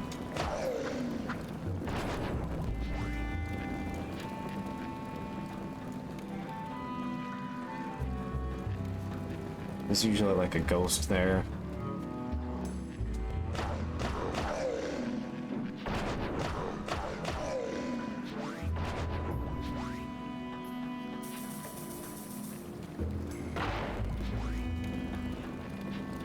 Buckler. Over here. There's the Mog house.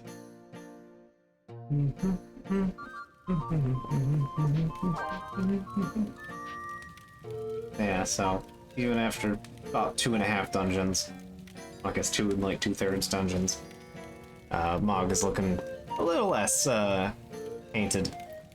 So that's gonna wear down wear down over time. Not wear. Whoop! Fuck. Whoops. I did it. Whoops.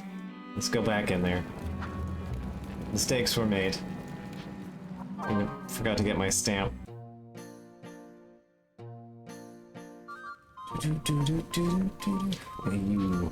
Give me the stamp. Thanks. Plunk.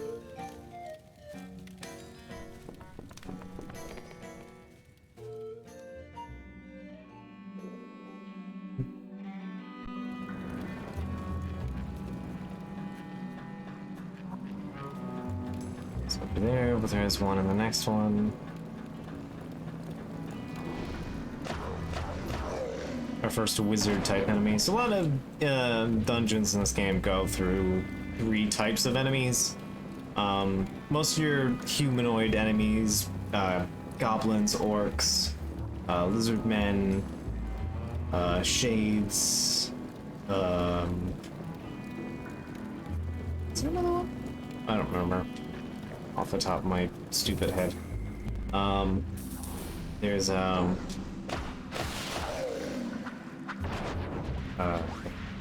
but basically these types of enemies all file under one of 3 categories. There is the sword or attack type. There is the spear or flail type. The spear or flail type is the same as the first one, except they can cause you to flinch on every hit, compared to sword doing regular. And then the final form is just wizard. Can cast magic.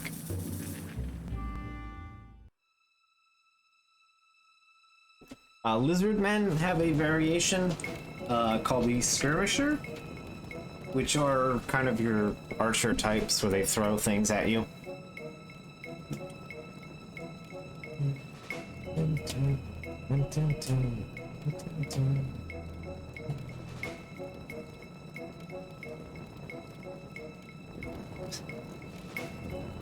Yeah, I really love this game soundtrack, so...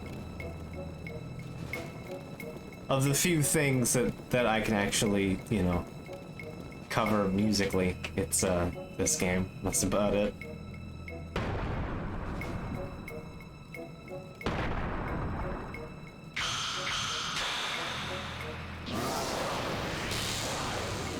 So here's the Orc Chieftain. He gets a little spicy in the end there.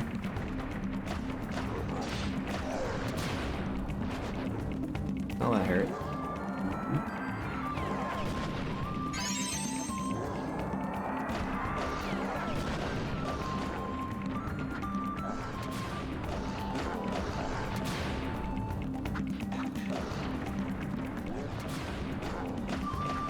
I like how the exploding cross sword is the one that can stun you, but the hammer smack doesn't.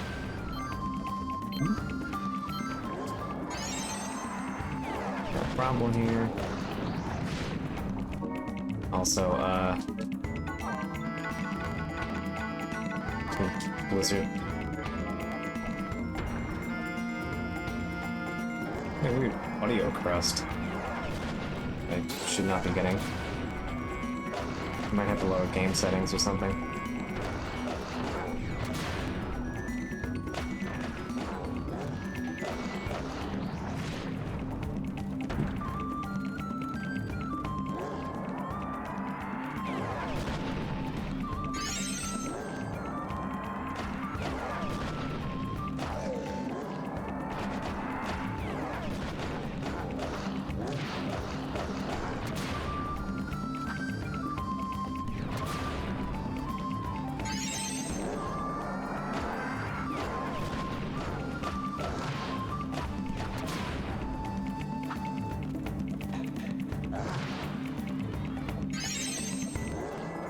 Camera smacks.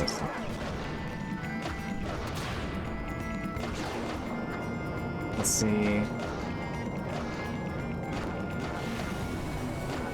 I should be able to beat you. There we go.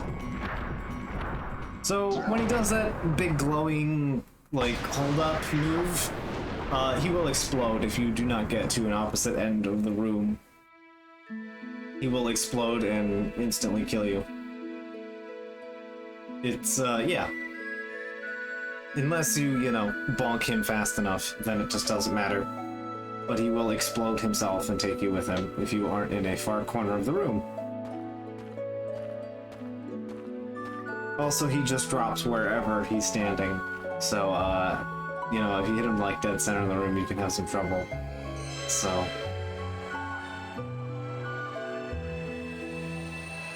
if you aren't confident in the damage you can deal, then you can always just lure him into a corner and then run away. Unfortunately, this game isn't particularly punishing for failure. If you die and you just continue, you get pulled back to whatever the last one was, to whatever the last room you came through was.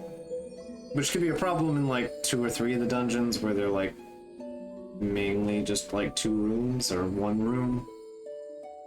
But, you know, like Riverbell Pass, you have to do the whole dungeon if you fail. But, you know, areas with lots of little rooms can be easy to survive if you just, you know, fuck up and get thrown back at. So, you know.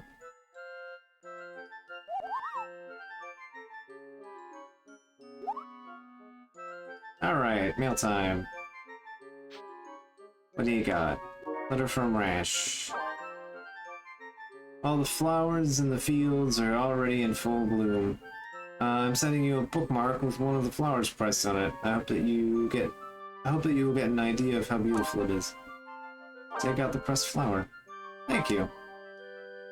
Send item. I forget if the pressed flower does anything. Right, it's an accessory item, actually. I think you get only access to, like, one of them, right? There you go, have a fish.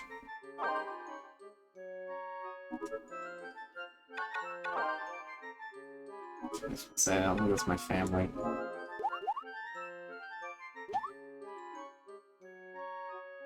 Alright, Rash is the girl in Mars Pass, right? Inflict damage. I think we handled that one pretty heartily. Yeah, alright. I think that's physical damage or something instead of using magic. Magic plus 3, I mean, alright, I'll take that. That's the best stat bonus there, so... I think plus 3 is... it might be plus 5, I don't remember. Hey, welcome to the new year. Our first New Year's. So it's gonna read out our diary from year 1 as we continue. As it plays out the ceremony.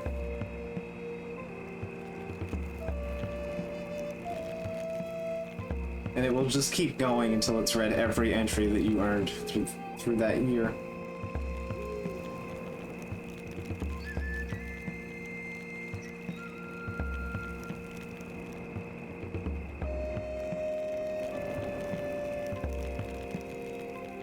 And boy do I love the frickin' New Year's music. Also, Moogles. If you don't have 4 people in your caravan, then you just get Moogles.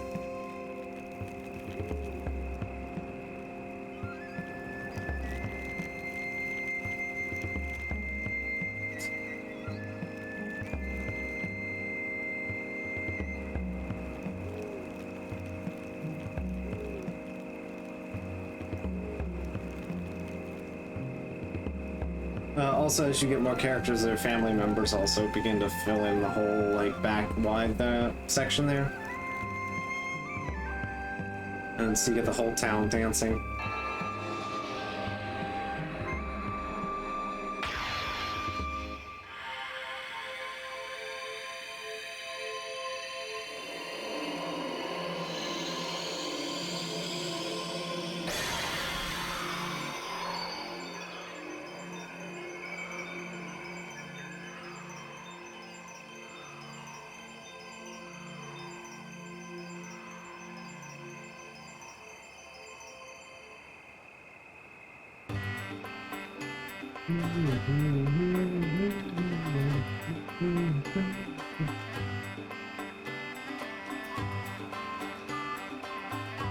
I wound my way through the green hills. Yep. That's the Rebel Pass one. I didn't read the latest couple. I don't intend to read all of them, but there's a handful of them I want to go over. So yeah, I get some fun dancing, and as you get more characters, it fills in this whole circle. Clavats do river dances.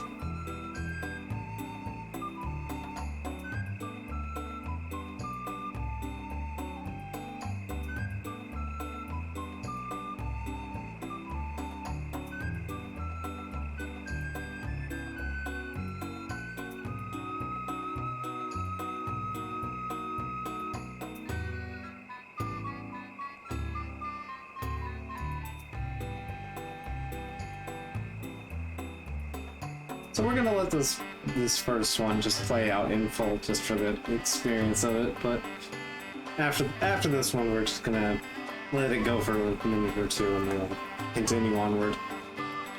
Also, hey, Stiltskin's dancing on the steps there.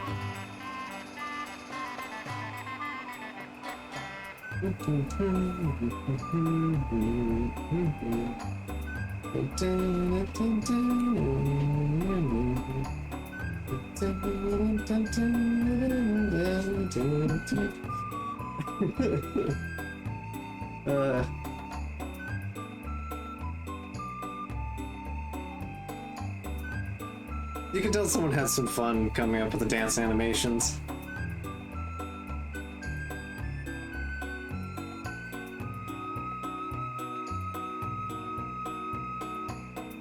I came across a caravan from Luda. Those two Selkies are some characters. They seem to be enjoying the journey more than observing their duty, but it was a refreshing outlook, but it worried me. I began to understand how Solitaria must have felt about me. See, your choices have actual, like, continued it's great. I enjoy it. Like, the writing actually compounds on some of the choices you make. As I approach the mushroom forest, I somehow feel like I'm shrinking. Each toadstool I pass is taller than the last. Now I know I'm inside the forest. I'm walking along the rooftops of mushrooms. Although Marlborough blocked my path, I prevailed and collected a drop of myrrh.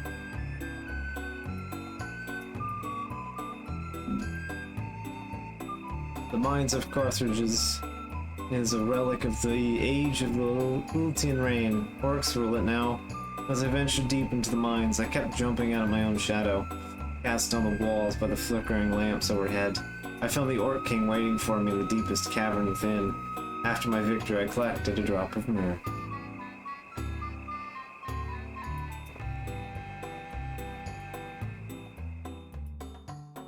With my first journey behind me, my caravan has finally come home.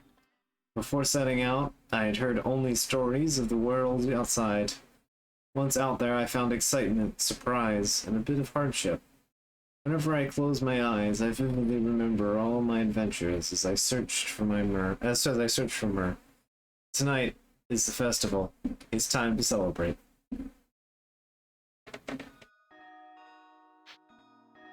Sears Caravan, Year 2. The miasma streams: fire, water, earth, wind.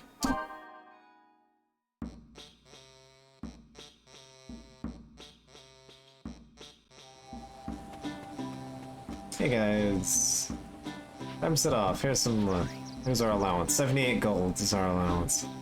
The tree's really grown. I wonder what it could be. Welcome home. I can't wait to hear about your adventures. Welcome home. Are you getting along with everyone out there? I've been hearing of a man called the Black Knight. They say he's up to no good, so be careful. Come home and show us a smile once in a while. So you can actually like walk behind here and the actual image is refracted behind it in real time. Which is just, that's excellent. I really enjoy that effect.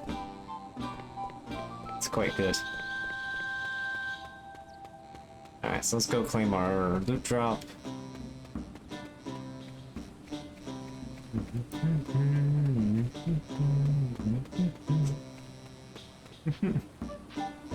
Here we go.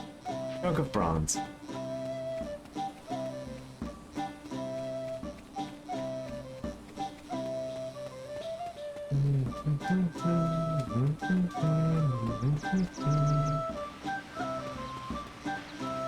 Alright, so I think we'll find out next year what our fruit tree is. So in the remaster, right here is a Moogle. That Moogle will be a storage Moogle. One of the handful of things that I actually really liked about the remake.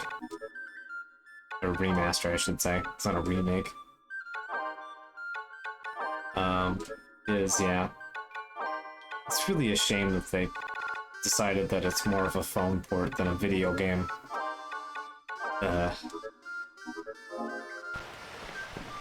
They could have done a lot better with that game. I was real disappointed with the remaster. Well, how was your first year out there? Before you set out again, there's something I must tell you. Be sure to come back, even if you can't fill the chalice with myrrh. There was once a young fool who sought to cleanse the world of miasma. Now miasma remains, while nobody knows what's become of the boy. Every one of us is bound to fate. Straying from your destiny will only invite danger. Remember these words, you must return here. Now farewell. So Roland here talks about someone important. And for now, names will not be named. But, so... From here, oh hey. Alright.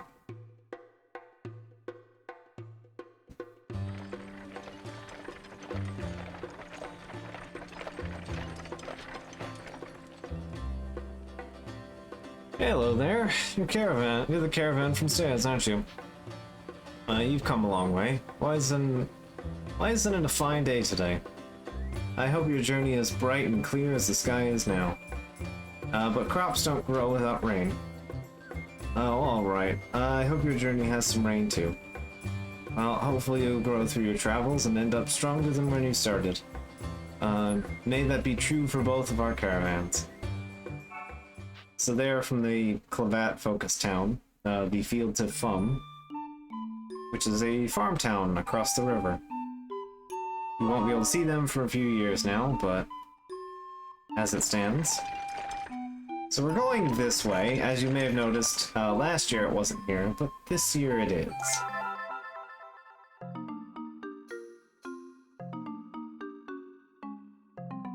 The Goblin Wall. So this level has been a bane of my existence for quite a while. The threat of monsters. Actually, I'm skipping it because we'll see it later. For right now.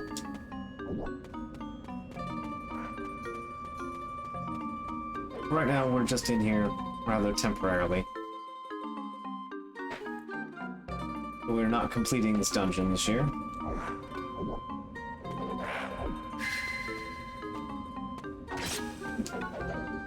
Go for it. Bye. So I always do Goblin Wall as my first one for year 3. We have other places to be this year.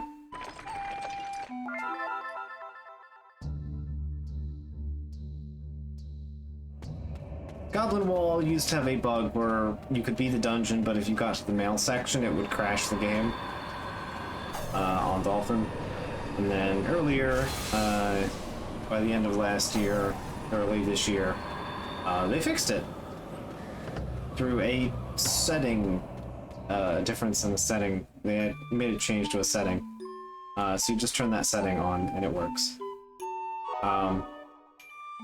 It does mean that the stream will start up slower if there's a technical issue and I have to turn the game off. Then the game will start up slower. But, whatever. I'll take slower start up if something happens, then absolutely no recourse at all. Just complete failure.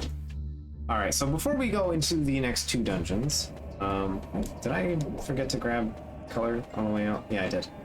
Whoopsies. I did in fact forget. Hey, what?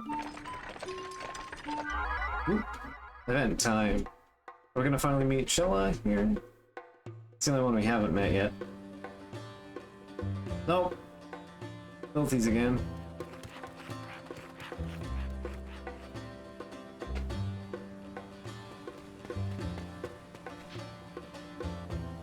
Last thing got away. Hey, it's the caravan from Sarah's. Did you see a monster run by just now? We've been chasing it all day, and it's always one step ahead of us. We're trying to grab any items it might have. Can't wait to see what it's carrying. Just the other day, we went after a flan. A new diary entry. So they'll buy and sell you materials, and they also will have random events where they just tell you about what monsters can do. So you go to your diary, and Luke's of Mars Pass gave me some advice. Flans carry nothing worthy of note, while water flans might yield some chili gel, which might come in handy. Yep, they just bounce it on their head, which is just delightful. Alright, so we need to go down here. Side. And since we've completed this dungeon, we can just change the element from the dungeon screen. Or from the map screen, I should say. And again, let's see, what do we got? Oh, no, Alphataria again.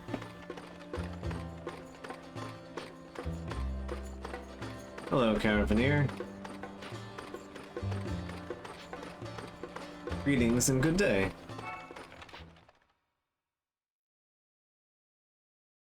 I keep expecting, like, Shella to show up at some point. Amadani.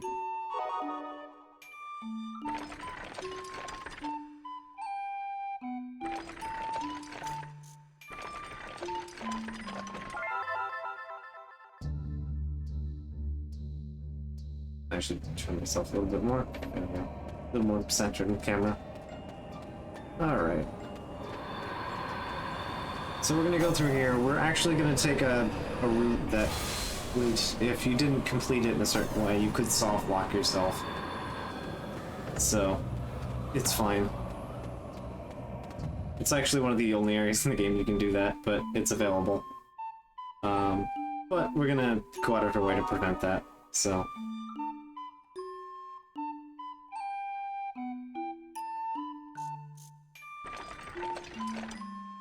Just check before we head out.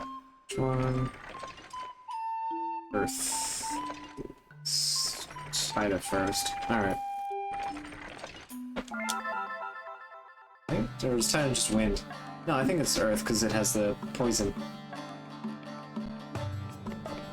Alright, Solfatari. Come to think of it, I did eat breakfast. Did I eat breakfast today? Welcome to Alphataria, Caravaneer. Caravaneer. Hey, this kid. Dion Isla. A guard, take that. I'm busy training. Stay back, or else. Take that, and that. Tiny no hands with stabby little baby spear.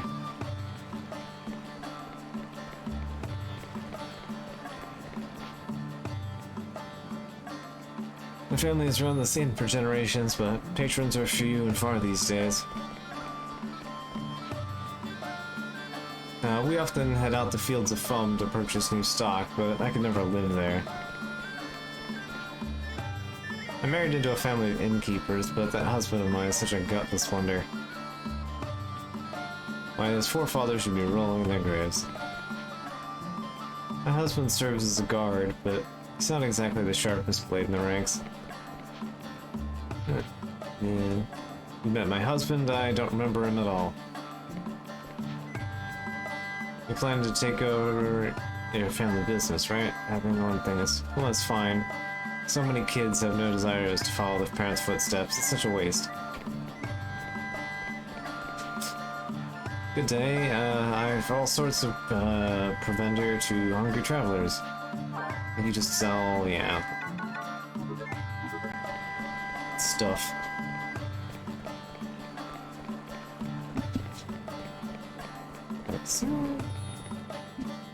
What's this? Hey, iron shard. Nice. So those items are on a cycle. You get some really good stuff over time. So, we youth of Alphataria must guide our city to glory. A traveler, are you? Well, only residents are allowed to pass. Alright.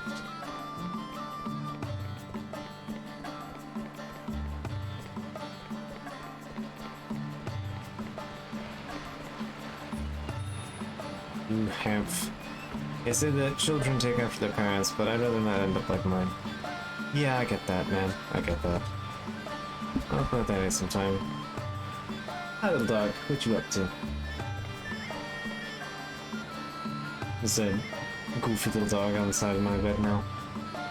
Examining history from different perspectives can reveal new things and teach us much.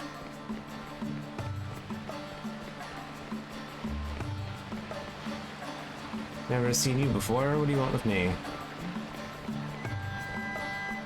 Also, Alphataria has an absolutely massive crystal. And also this little gate pattern, little arch with that symbol of Tholotes. My traveling son sends me all sorts of things. Sure nice to see them in the mail. Sawyer Act.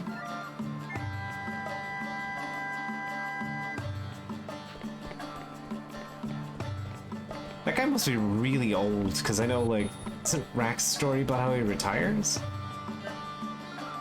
When I grow old, I want to live somewhere nice and peaceful, but I don't mind this place for now. I joined the Royal Guard for the benefits, but I have to stand on my feet all day. So you come down here. And guess what? I heard that Moogles live in funny places. I wonder if their homes are. So you jump in the little sewage rut, and Little house. Yeah, give me a stamp. Oink. Oh.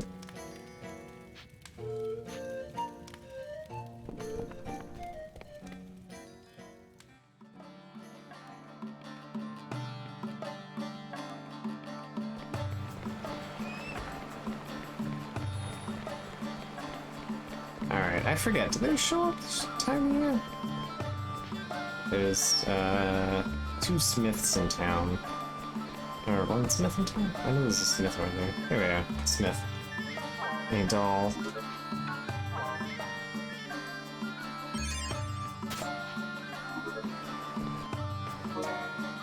There isn't really anything you can do with armor, so you just kind of destroy it.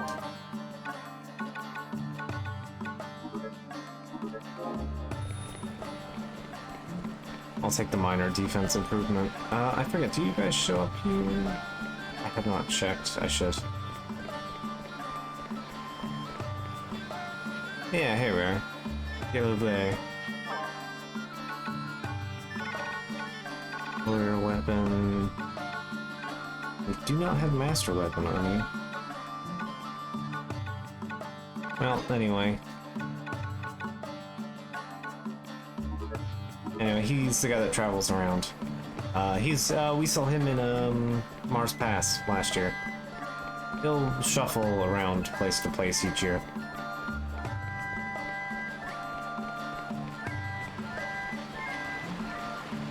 No business, be gone. Actually, it's kind of nice when people come by and say hello. This job is boring. Now, if I recall, I need to find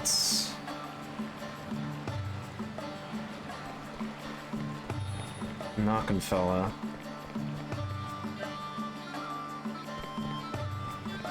Yeah.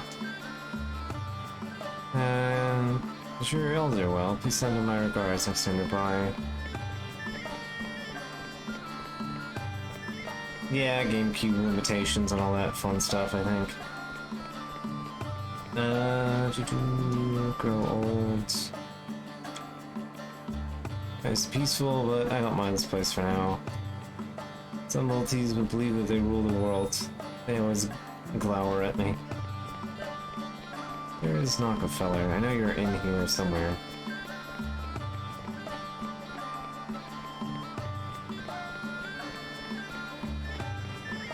So there should be like a scruffy looking royalty around here somewhere.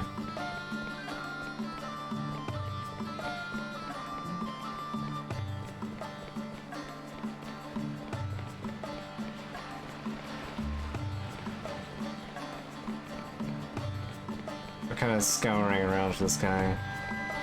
Because he should be here this year. Anything else? No, I'm gonna pass.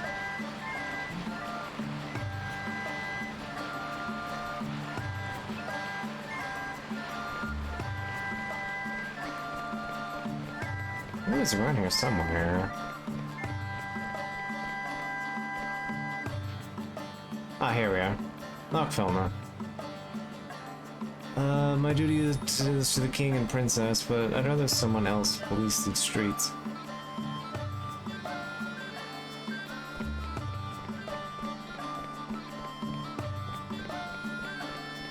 Alright, there we go.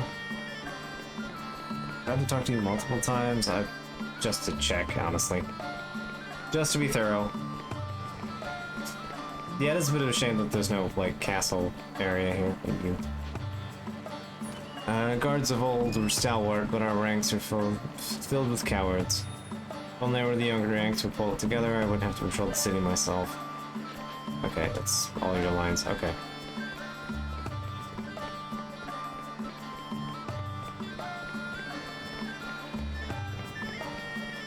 Alright, so that's everything we needed to do here.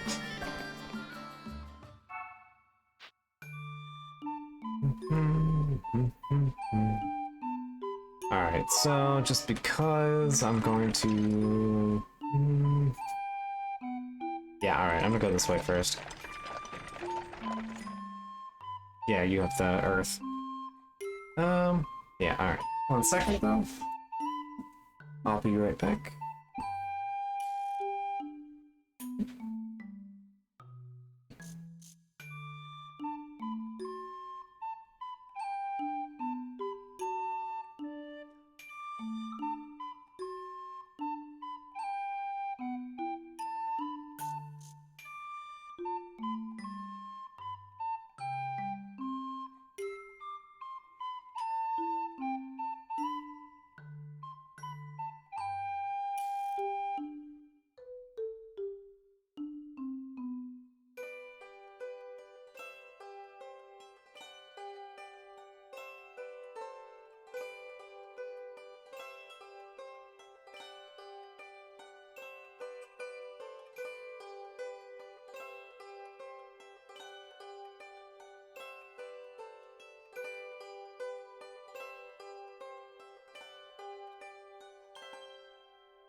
Yeah, Tide has a lot going on with that.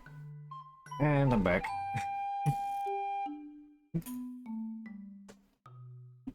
Just checking the thing real quick.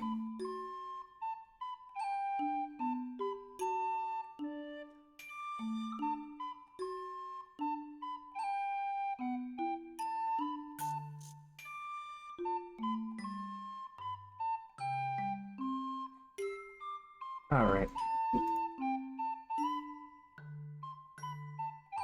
Alright, there'll be another break in about a half hour. So we'll probably get through, Taida. And then, I have to walk away for a little bit to get some dinner. Because we eat early around here. And, yeah, I would like something with a bit of adage to it, today that isn't, you know, totally just junk food that I have laying around. More than any other. But one day, their crystal's blessing faded. The villagers eagerly awaited their caravan's return. But for them, the crystal would never shine again.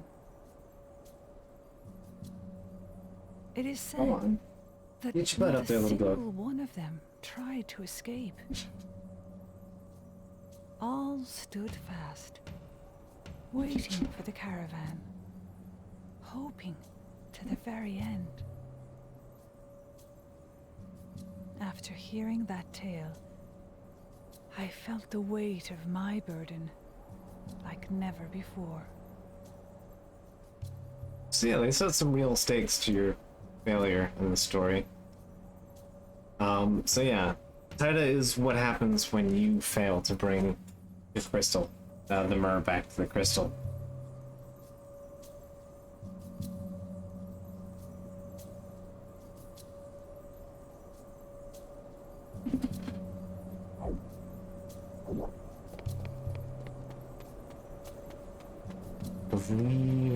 left is just stuff, yeah.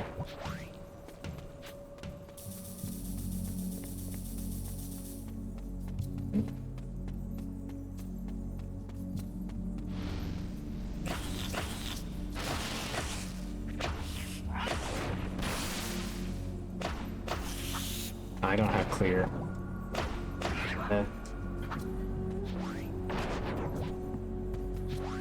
These two are going to be really important around here. Until I get my hands on clear. I keep forgetting that because the GameCube has analog triggers. I keep forgetting that I actually set those to the actual like trigger buttons on the controller instead of the bumpers.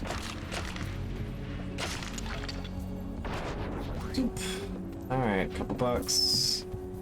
We don't need this one. Oh, there's clear.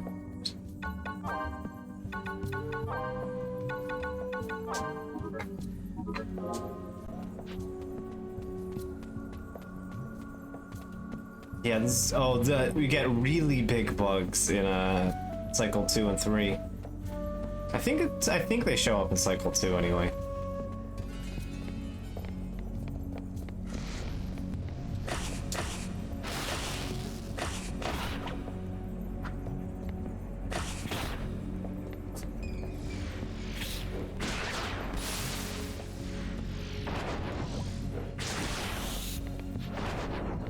I don't really need Blizzard, but I'll take it.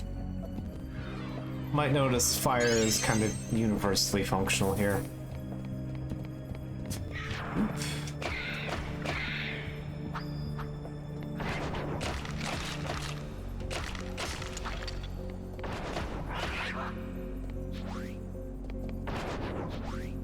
Got the iron shards. I should take the Phoenix down at least.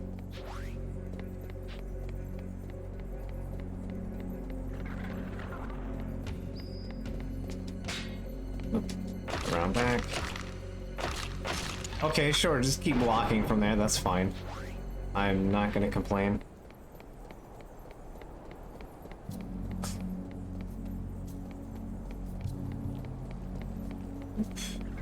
Down here.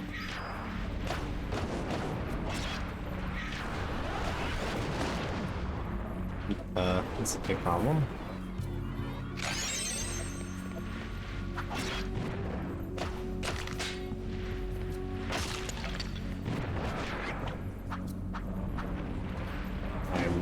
Don't want to get hit with that.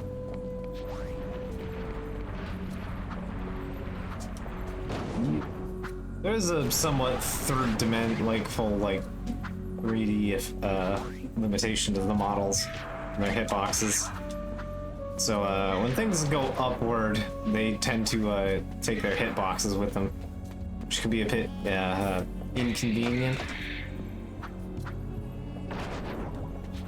I don't remember, where is else? Is that in Act 2? I think that's in Part 2.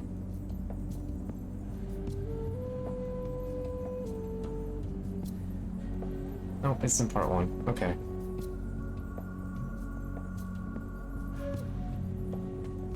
Alright, right, so there's the gate. Gate has the loot in it. And that means the Moogle house is nearby.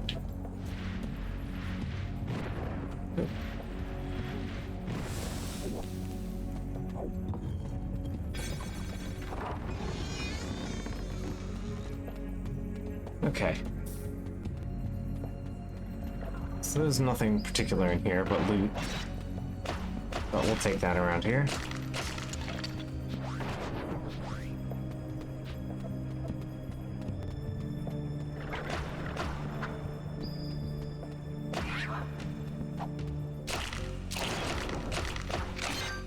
I'm dying now. Anyway. Okay.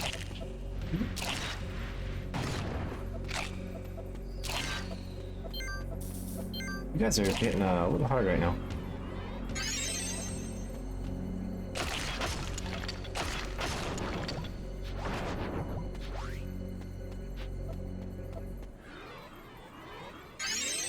Not being my most graceful around here, but that's fine. Hey, apple. I'll take that. Need the apple. We'll get some real good luck if our tree turns out to be an apple tree. I think that's everything in this nook. Then we're going ways further into the map. Progress is northways. There we go. That's what we need. Also, I think it gives us pretty heavy resistance to poison, having that effect. Mog, what are you doing here? Alright, right here. There's a little rundown house, and surprise, Moogle home. Well, come on. Yep, please do.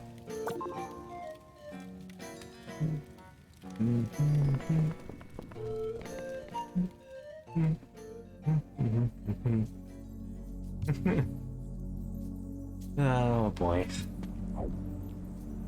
Alright, so I need the earth, and then we go.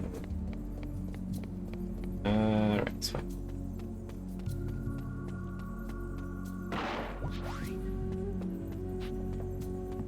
Alright, so let's go back northways.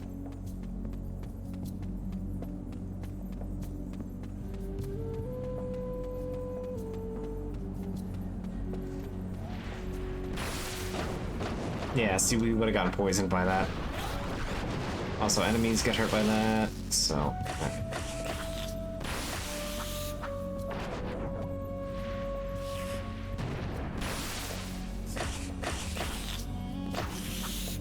How about you stop doing that? Thanks. Here... Alright, there we go. And there should be a treasure chest over here.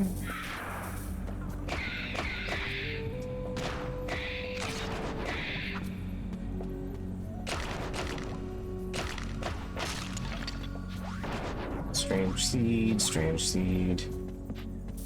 Yeah, I'm gonna hold off on mailing more seeds until next year. Maybe I'll get more random friend mail. Although that does cut down how much money I'm making. Because you get the free cash. Although money isn't really much of an object in this game after a certain point. Especially if we follow through on the Nockenfelna story. Alright, so... Right, so this tree is important for some story purposes. But for right now.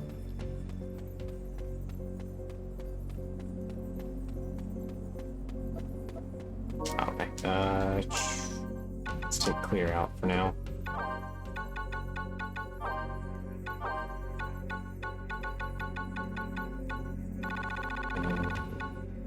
Back in. So this area you can only get around by having fire. If you don't have fire, then you're soft locked. So you hit fire, and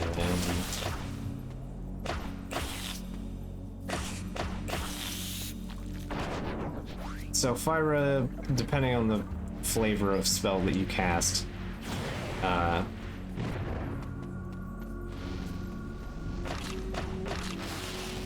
hence why there's these skeletons that they will respawn or cast spells, so you can't get completely locked out of places. But you could still bonk them and then get stuck, so...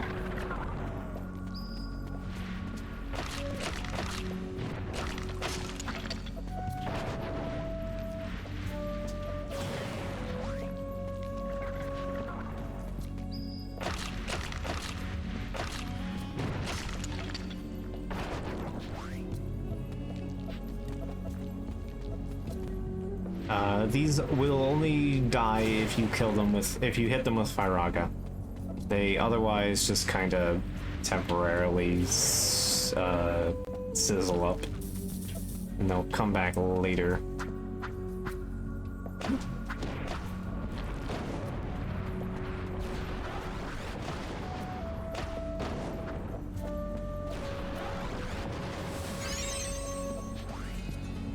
that, and that, and let's get in here.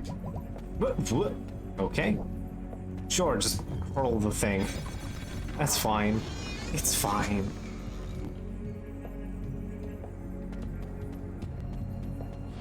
Alright, there should be some extra loot back here.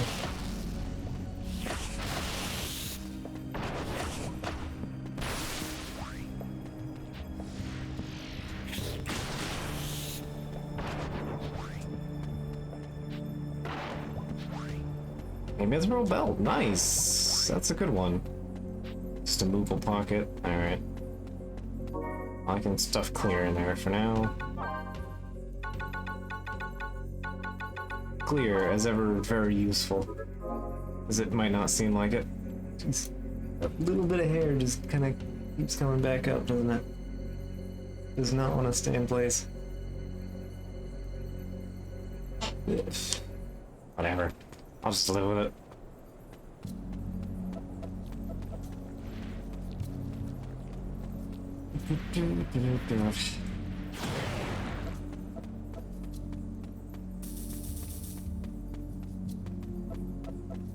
I say something for the incentive, a bit late in actually mentioning that, but yeah, it's actually I think we need to make a left. These guys can't combo magic.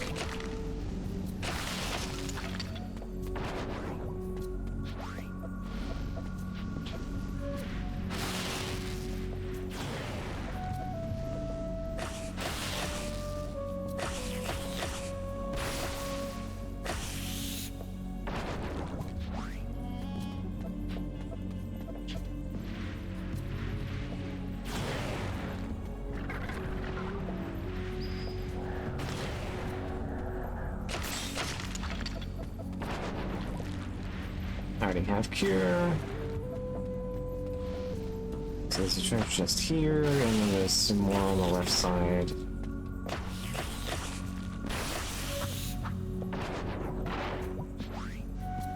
Cat bell, rainbow grapes. Rainbow grapes is a pretty cute, like edible item design.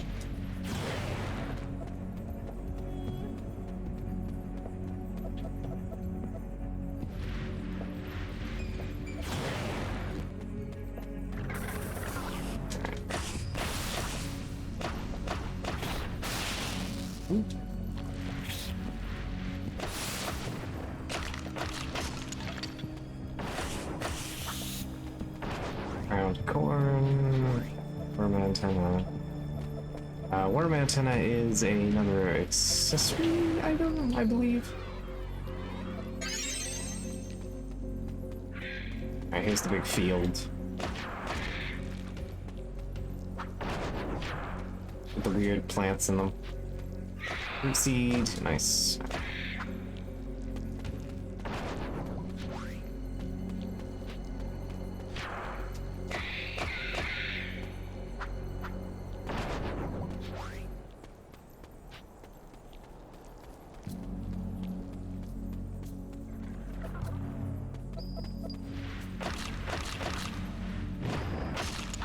Alright, so we're not too far off from the boss here. Let's grab the milk. As the skeleton drops the milk, this of course needs its delicious calcium to stay alive.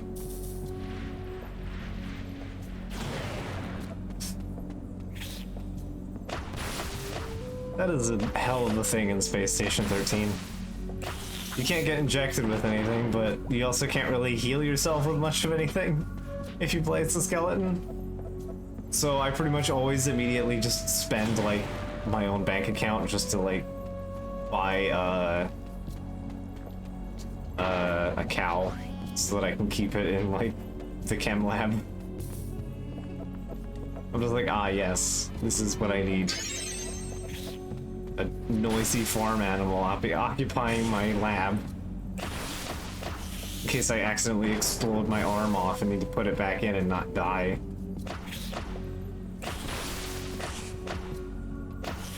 Which has happened. I have most certainly lit myself on fire a few times.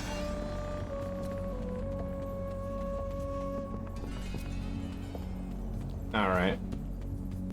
Well, boss time.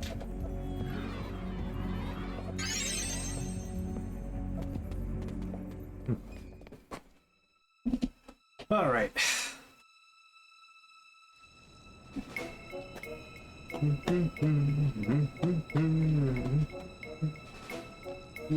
What's she doing, little dog? Staring.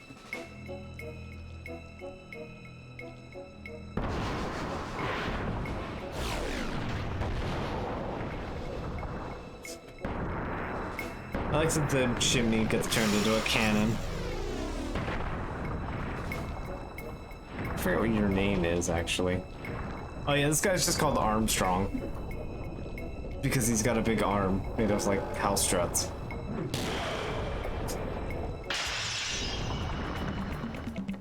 Also, I think it's one of the only bosses you can actually, like, inflict with, like, status ailment.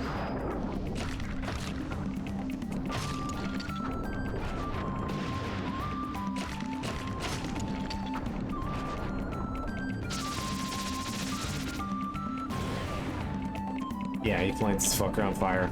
And yes, he does suffer from the negatives of being on fire. It doesn't last very long, but...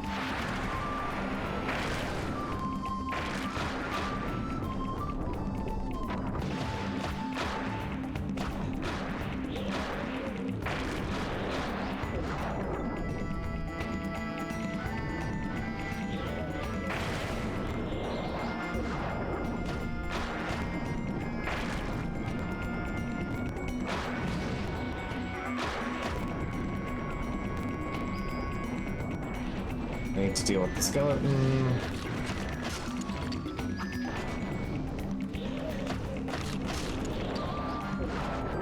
Need to get out of here, Bones Owner. It does last longer with Pyraga, at least. But Pyraga is not on the card table right now. Spoilers, the magic we're going to be seeing the most in this game is probably Blizzard. Just because Ice Ring is extremely easy to get early into the game. So, you know.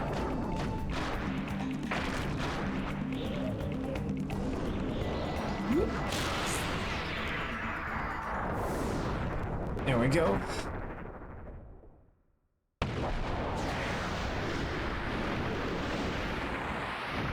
Yeah, I'll probably be able to finish Mosh Manor before the time. We'll see. I should also put the GameCube somewhere, somewhere safe. Instead of just sitting there on my bed. Because we got a goofy brat here. Yeah, we got the goofy brat. Who's now on the stream. There's dog cam. There's no cat to show on the camera, but there's dog. So, there you go. One confused dog staring at the camera.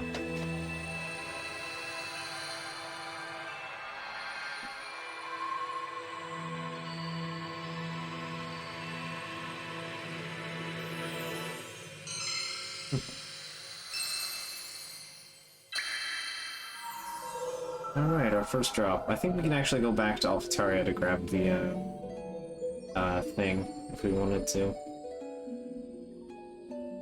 Which we might. I think you got a free ally pretty early into that sequence. So, it might be worth going back to Alphataria real quick to grab that free between dungeons drop. I just rarely have the patience to actually go through with after every dungeon to go back to a town to pick up that A item.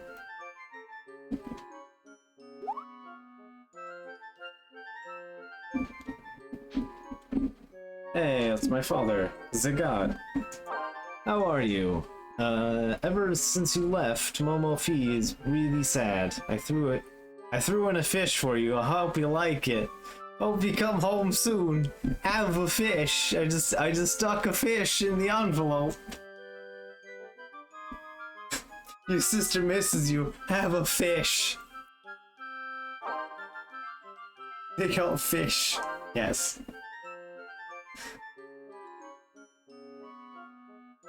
I'll be home soon. Hey, Dad, take the bronze. There you go.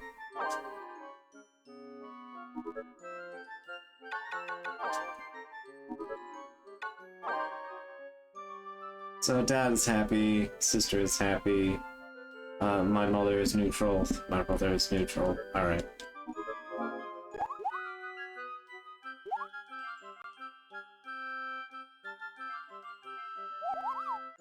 So long, Kupo.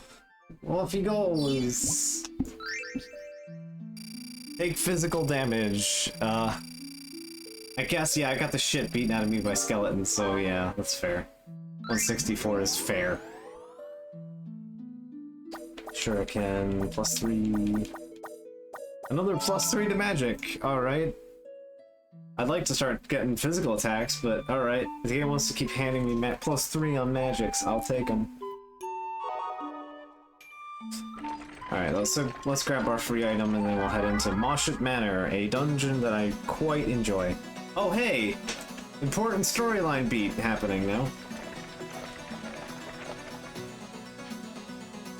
Oh there, how's everything with you? We ran into the Black Knight, you see. I've always wanted to see how strong a warrior he really is, so I challenged him. He fought with nothing as disciplined as swordsmanship. He lunged us wildly while shouting something. It was like a great storm, terrible and full of wrath. Did you ever see the Black Knight on your travels? Stay as far away from him as you can.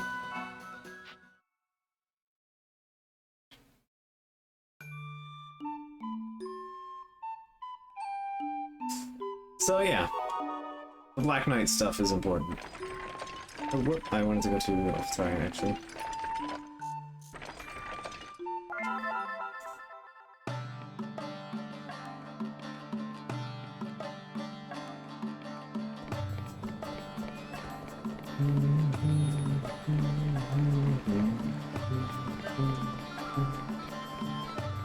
Alright, so we go into this corner, and then...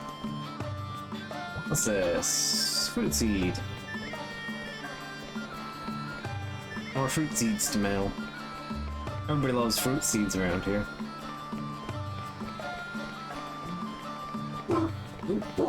I'm guessing food's here. Check. Yep, sounds like food's here. Alright. Alright, so I'm gonna eat food, and then we'll get going on to Moshut Manor, and that should be the last big break for the stream for probably at least most of the night.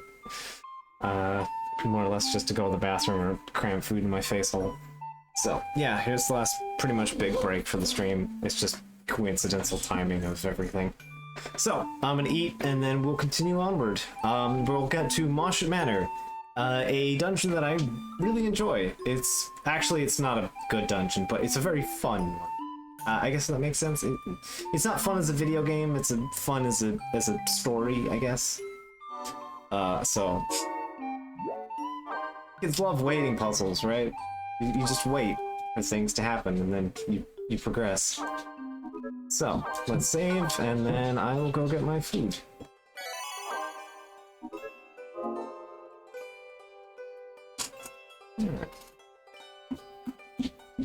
And then we get to learn the story of Jack Moshut and his wife. Alright, I'll be right back. Catch you guys in a few. And thanks for tuning in. You know, there's plenty more to come. For anyone, before I hop off for just a second anyway. You know, donation links for the charity are down below in the About section of the Twitch page. There's also a link to the campaign. I don't know if Twitch is still letting you actually view older messages, so just give me a second here and I'll repost it for anyone that's missing it. Here we go, copy. Refresh that page. Alright, and there's the campaign link if anyone wants to donate to help support the stream. There's a link for it. There should be a donation link in on that page. And there's also, if you go below the Twitch page, there is a direct link to Trevor Project. which helps support LGBTQ youth up to about age of 24. They do like support crisis support and helping with information awareness and stuff like that. It's good stuff. So support them if you can. And if you donate through the direct link, feel free to PM me or whatever, and I will add it to the end of the stream. I'll mark it down somewhere if I'm not too deliriously tired by the end to have missed it or whatever. So yeah, if anyone wants to donate an ad, feel free. On that note, I'll be right back in probably 20 minutes or so. And yeah, thanks for watching, and I hope to see you guys for more of it.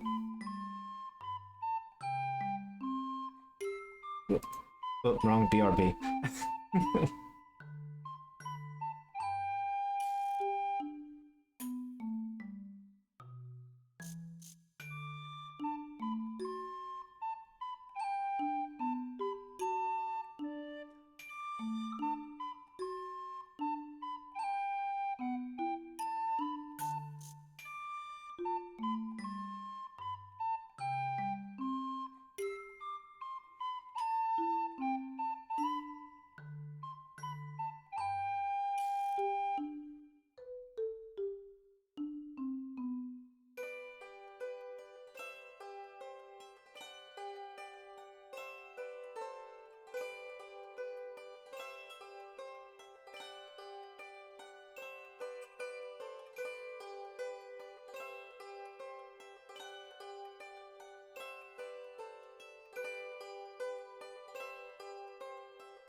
Alright, keeping the seat warm. Yeah, you know.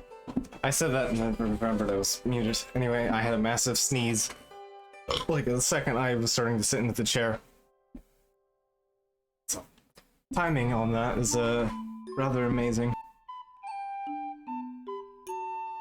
Alright, I have stuffed some food into my face hole. And... alright. Color together, and alright. So, let me check this real quick. Alright, so it's time for Moshut Manor. Moshut Manor is an interesting dungeon. As a level, it's got a glaring problem, but otherwise it is a fun one, in style.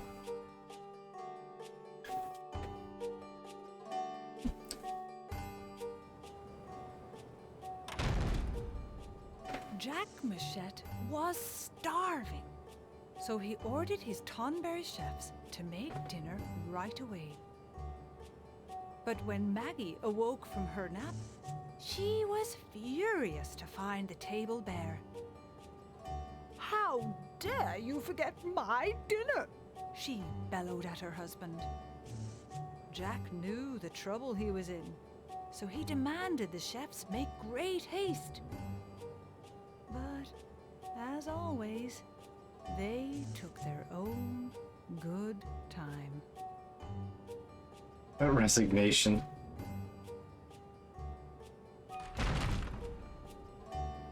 The Moshut Manor.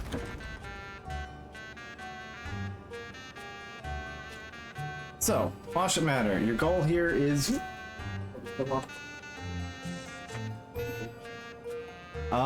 so, the goal of the Moshut Manor is that you go from room to room and you murder all of the chefs. And then Jack pops out and gets mad. You have to fight Jack. So, let's open that one. Ah, fuck. Well, you can see why this dungeon is, has problems. So these doors are sealed by a race. So, unless that symbol shows up again, which it does on a timer, the door does not open. Unless you are the specified race as marked on the floor. So, you just sit around and wait if you aren't playing in multiplayer. So that's a lot of fun. Sure love sitting around twiddling my thumbs for nothing.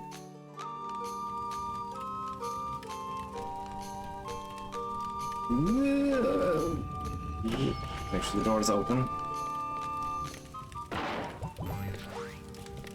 Alright, ladies' accessories. Honk. Little pest, off with you. Where's my dinner? Go back to the kitchen. I never really got a good look at that actual painting. One of these days.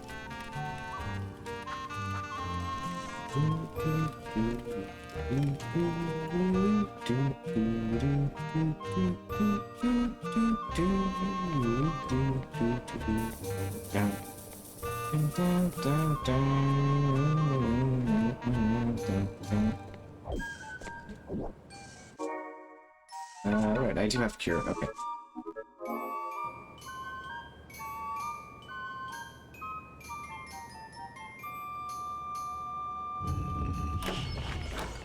A track I've heard many times, especially because you have to farm this place if you want the Chocobo shield. Because Moshut Manor is where you get the recipe on cycle 3.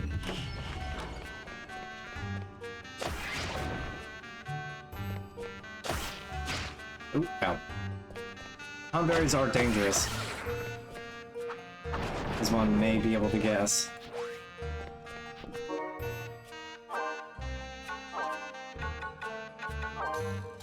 Go.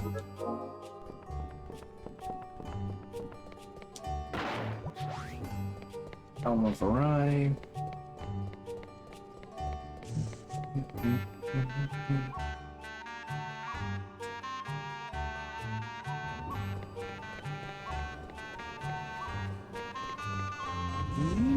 There we go, door up. Alright. Now that door is open, I can run through here and start hammering away.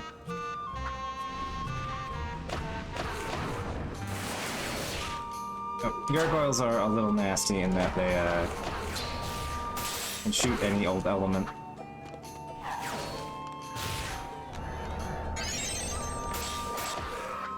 Oh, the curl's dead.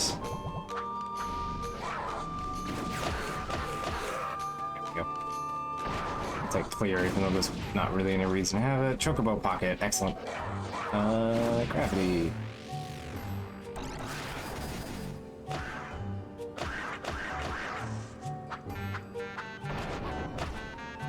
Yeah, I just bonk everything at every level. That's just how I do. I opened this door, which should open up this one, and then the next one over. Yep, alright. Ow. Yeah, you can get into actual stun locks here and die. It's quite mean. The corner. Yeah.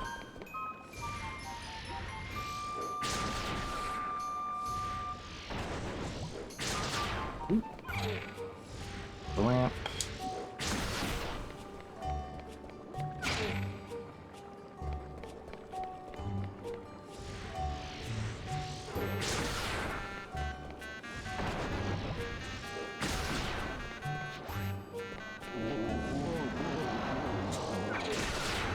I think that move is instant death, by the way. If you just get hit by that, you're fucked. And chocobo pocket. I'll take that. Yep.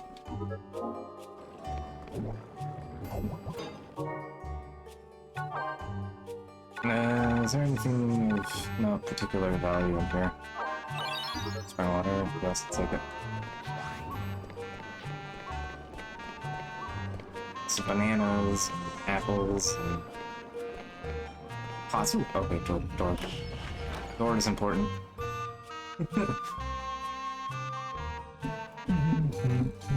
Alright, so now the center is cleared out. We're just standing around waiting for each of these doors.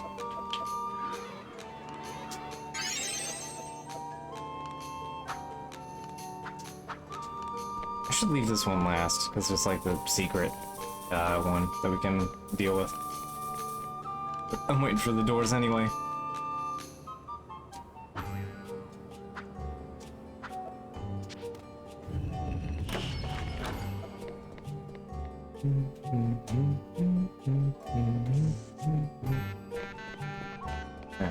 I'll just stand here. Oh, whatever. It's fine. It's got 2 passes.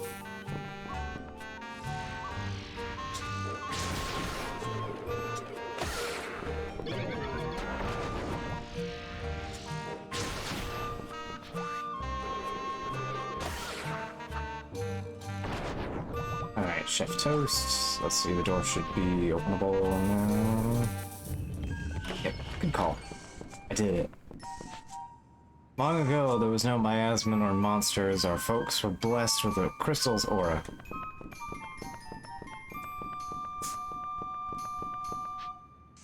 Soon after the coming of miasma, terrible fiends began to appear.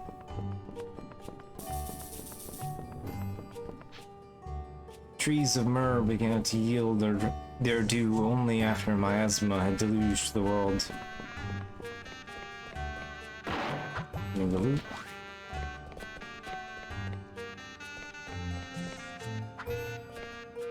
It's not the page turn. Is that just because the opening the chest? Oh no, there it goes. Page turns again.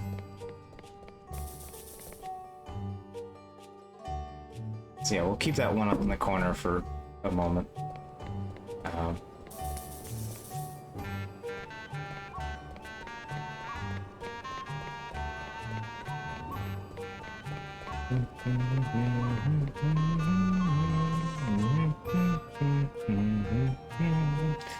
There's not much else to do but hum the tune.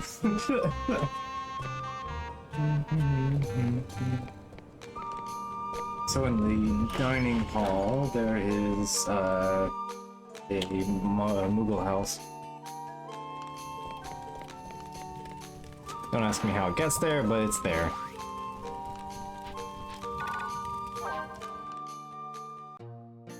So you crawl in under the chair, under the hole near the chair, and there's another Moogle. Hey you, stamp, please, thanks. Bonk. Hey, got a new one. Alright, that's a full set. Yeah, I got it. Alright.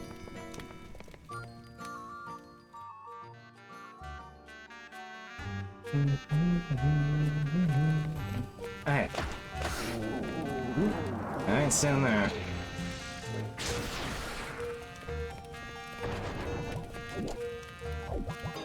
Seeds are good. Gifts.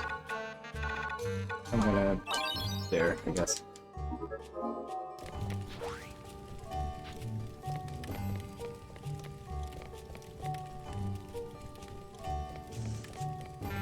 Was there like one like the... no, okay. Just there. Alright.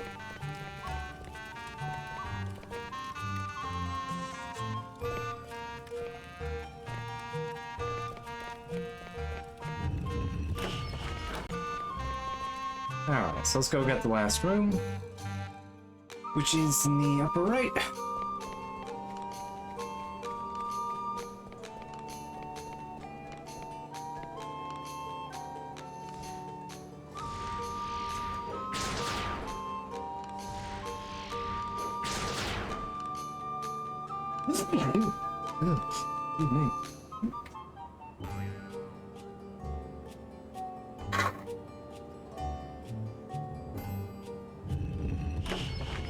Sorry about that. So my allergies are just... I was a little ill when I woke up, but I'm just like sneezing a bunch. There's no point even getting up because it's just going to change and then we'll have to run all the way back and wait more. So, let's get the waiting out of the way.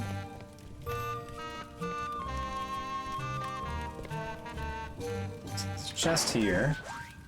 And then, it's going to trip up a lot of people, but if you go here and then behind the bed, bonk. Ow. There's a chef hiding behind the bed. And with that, we should be able to go fight the boss.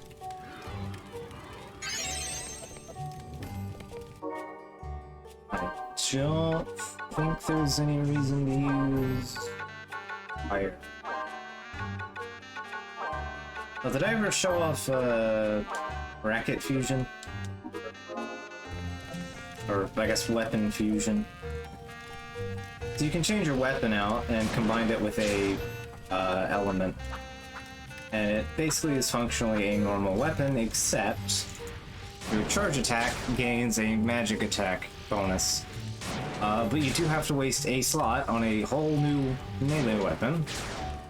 You just do that, which is, eh.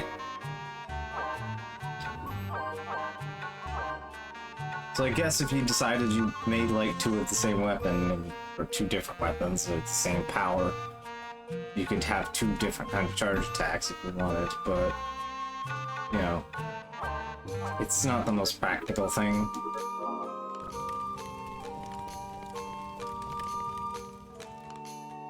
Alright. Oh! I missed somebody? Who am I missing? Oh. Here. Whoops, I missed the big middle room.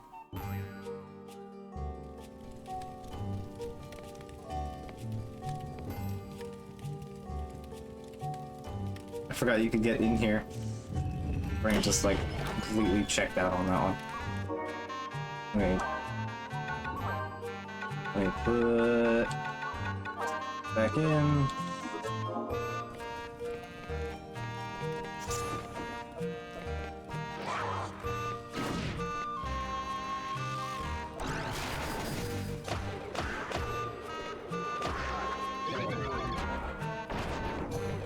Okay, on the side. Oop. You drop like alloys, I think, which is just the good stuff.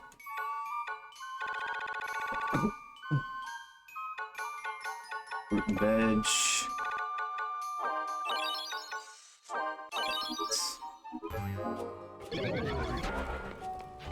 So I think on cycle 3, these guys specifically drop chocobo feathers, or the yellow feather, which is pretty obviously chocobo feathers.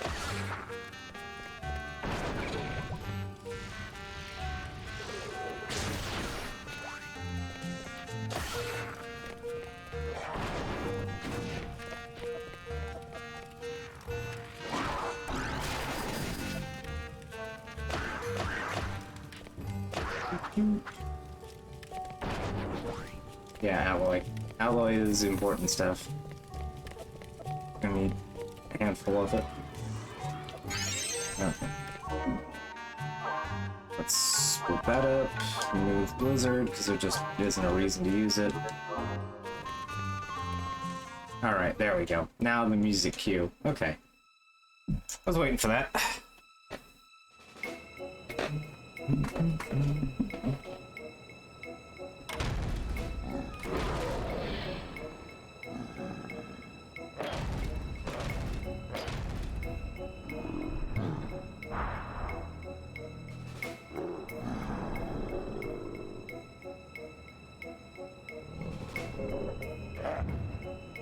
The ghosts of the Tomberries we killed have accused us of murder. Jack isn't very happy about that.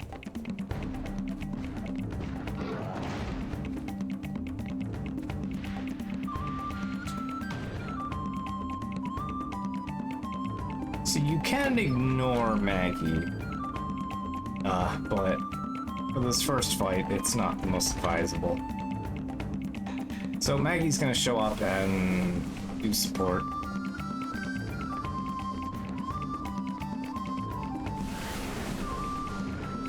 She's going to cast things like slow and haste, and I can see where I am.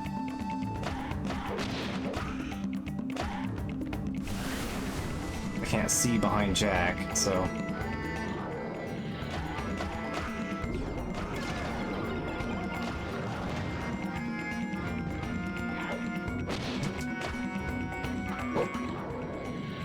If you hit Maggie enough, she runs away.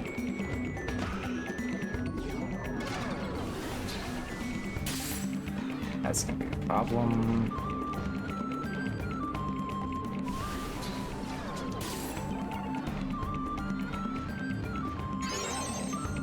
So yeah, you can see why maybe she's a bit of a problem.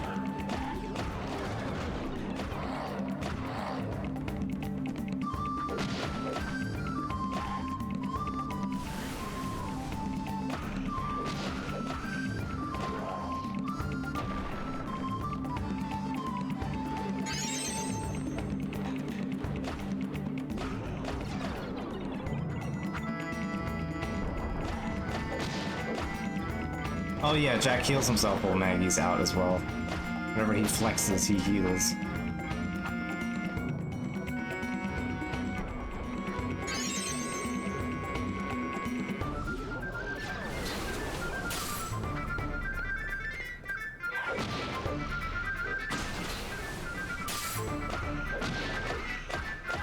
Come on. I'm like, go away already. You shouldn't have that much health, Maggie. Come on.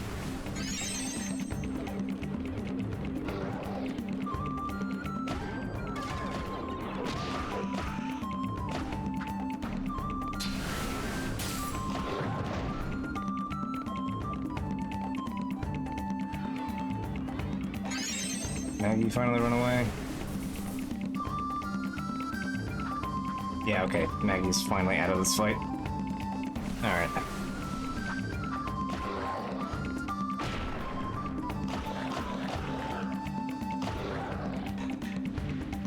Okay, 'cause you're...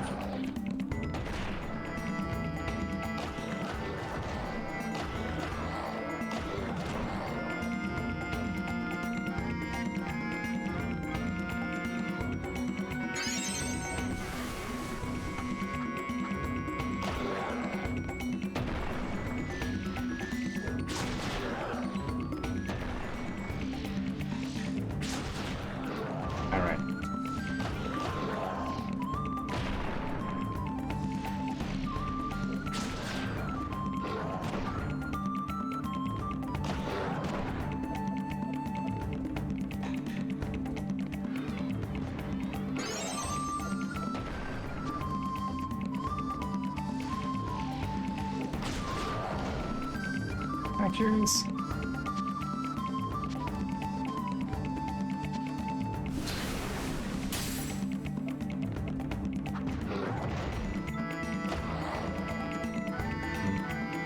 Yeah, dodge is not great.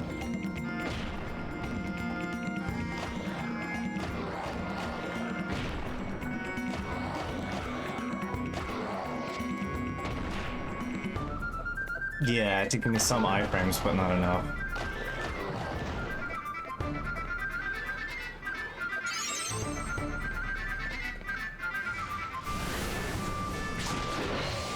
There we go. So unlike a lot of other bosses, we don't actually kill Jack and Maggie. We just get mad and leave.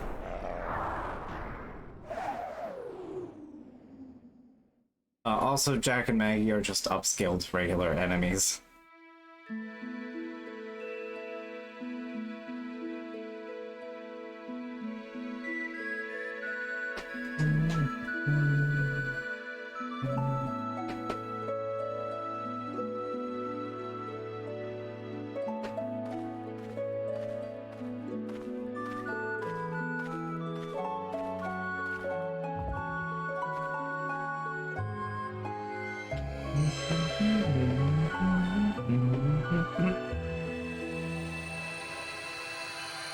I know, right?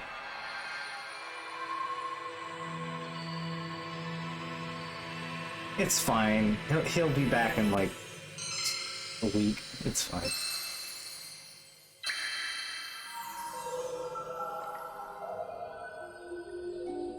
Alright, so that's our second drop. We can go pick up another free item if we want. Just why not, I guess. And then we're heading out to the next town.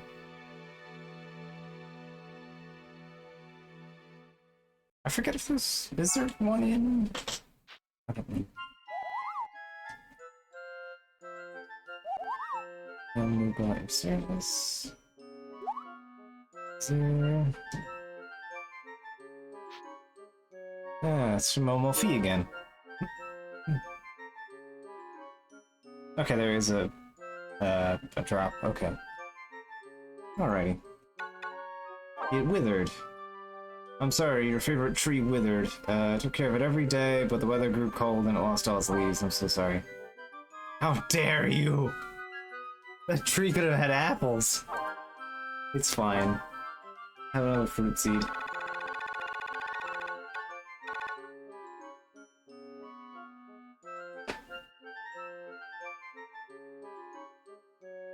No, it's fine. I can pick up the free item in Shella, which is where I'm planning on going anyway. Have another fruit seed. There you go.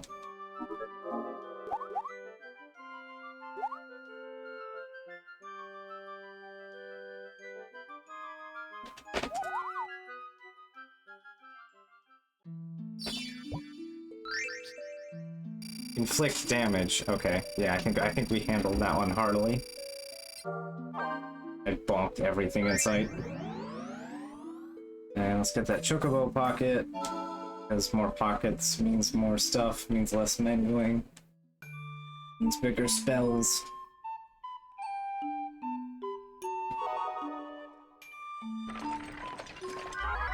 Ooh.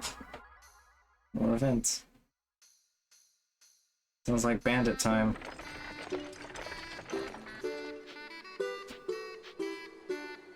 Our Papapomus hurt its leg. Hurt his leg and I'm stranded here.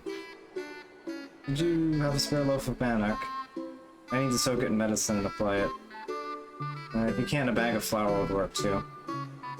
I don't have those, sorry mate.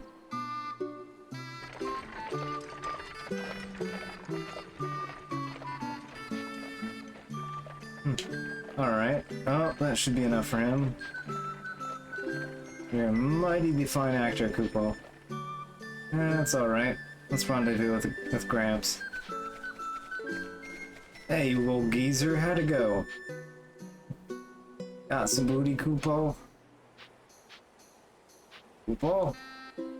Hey, I'm talking to you. Right. There's, no need to shout, I hear you just fine. While you two distract the sucker, I'll sneak up and walk off with the loot. Yeah, that's right, where's the loot? Huh? Don't play dumb, you're trying to keep it all for yourself. Oh. What's wrong? How long was I asleep? I knew it. Whoops. Yeah, so it doesn't matter if you have the bread. I think if you do have bread or flour, you lose it, but the game just continues onward because it's a weird thing for you to have at this point in the game.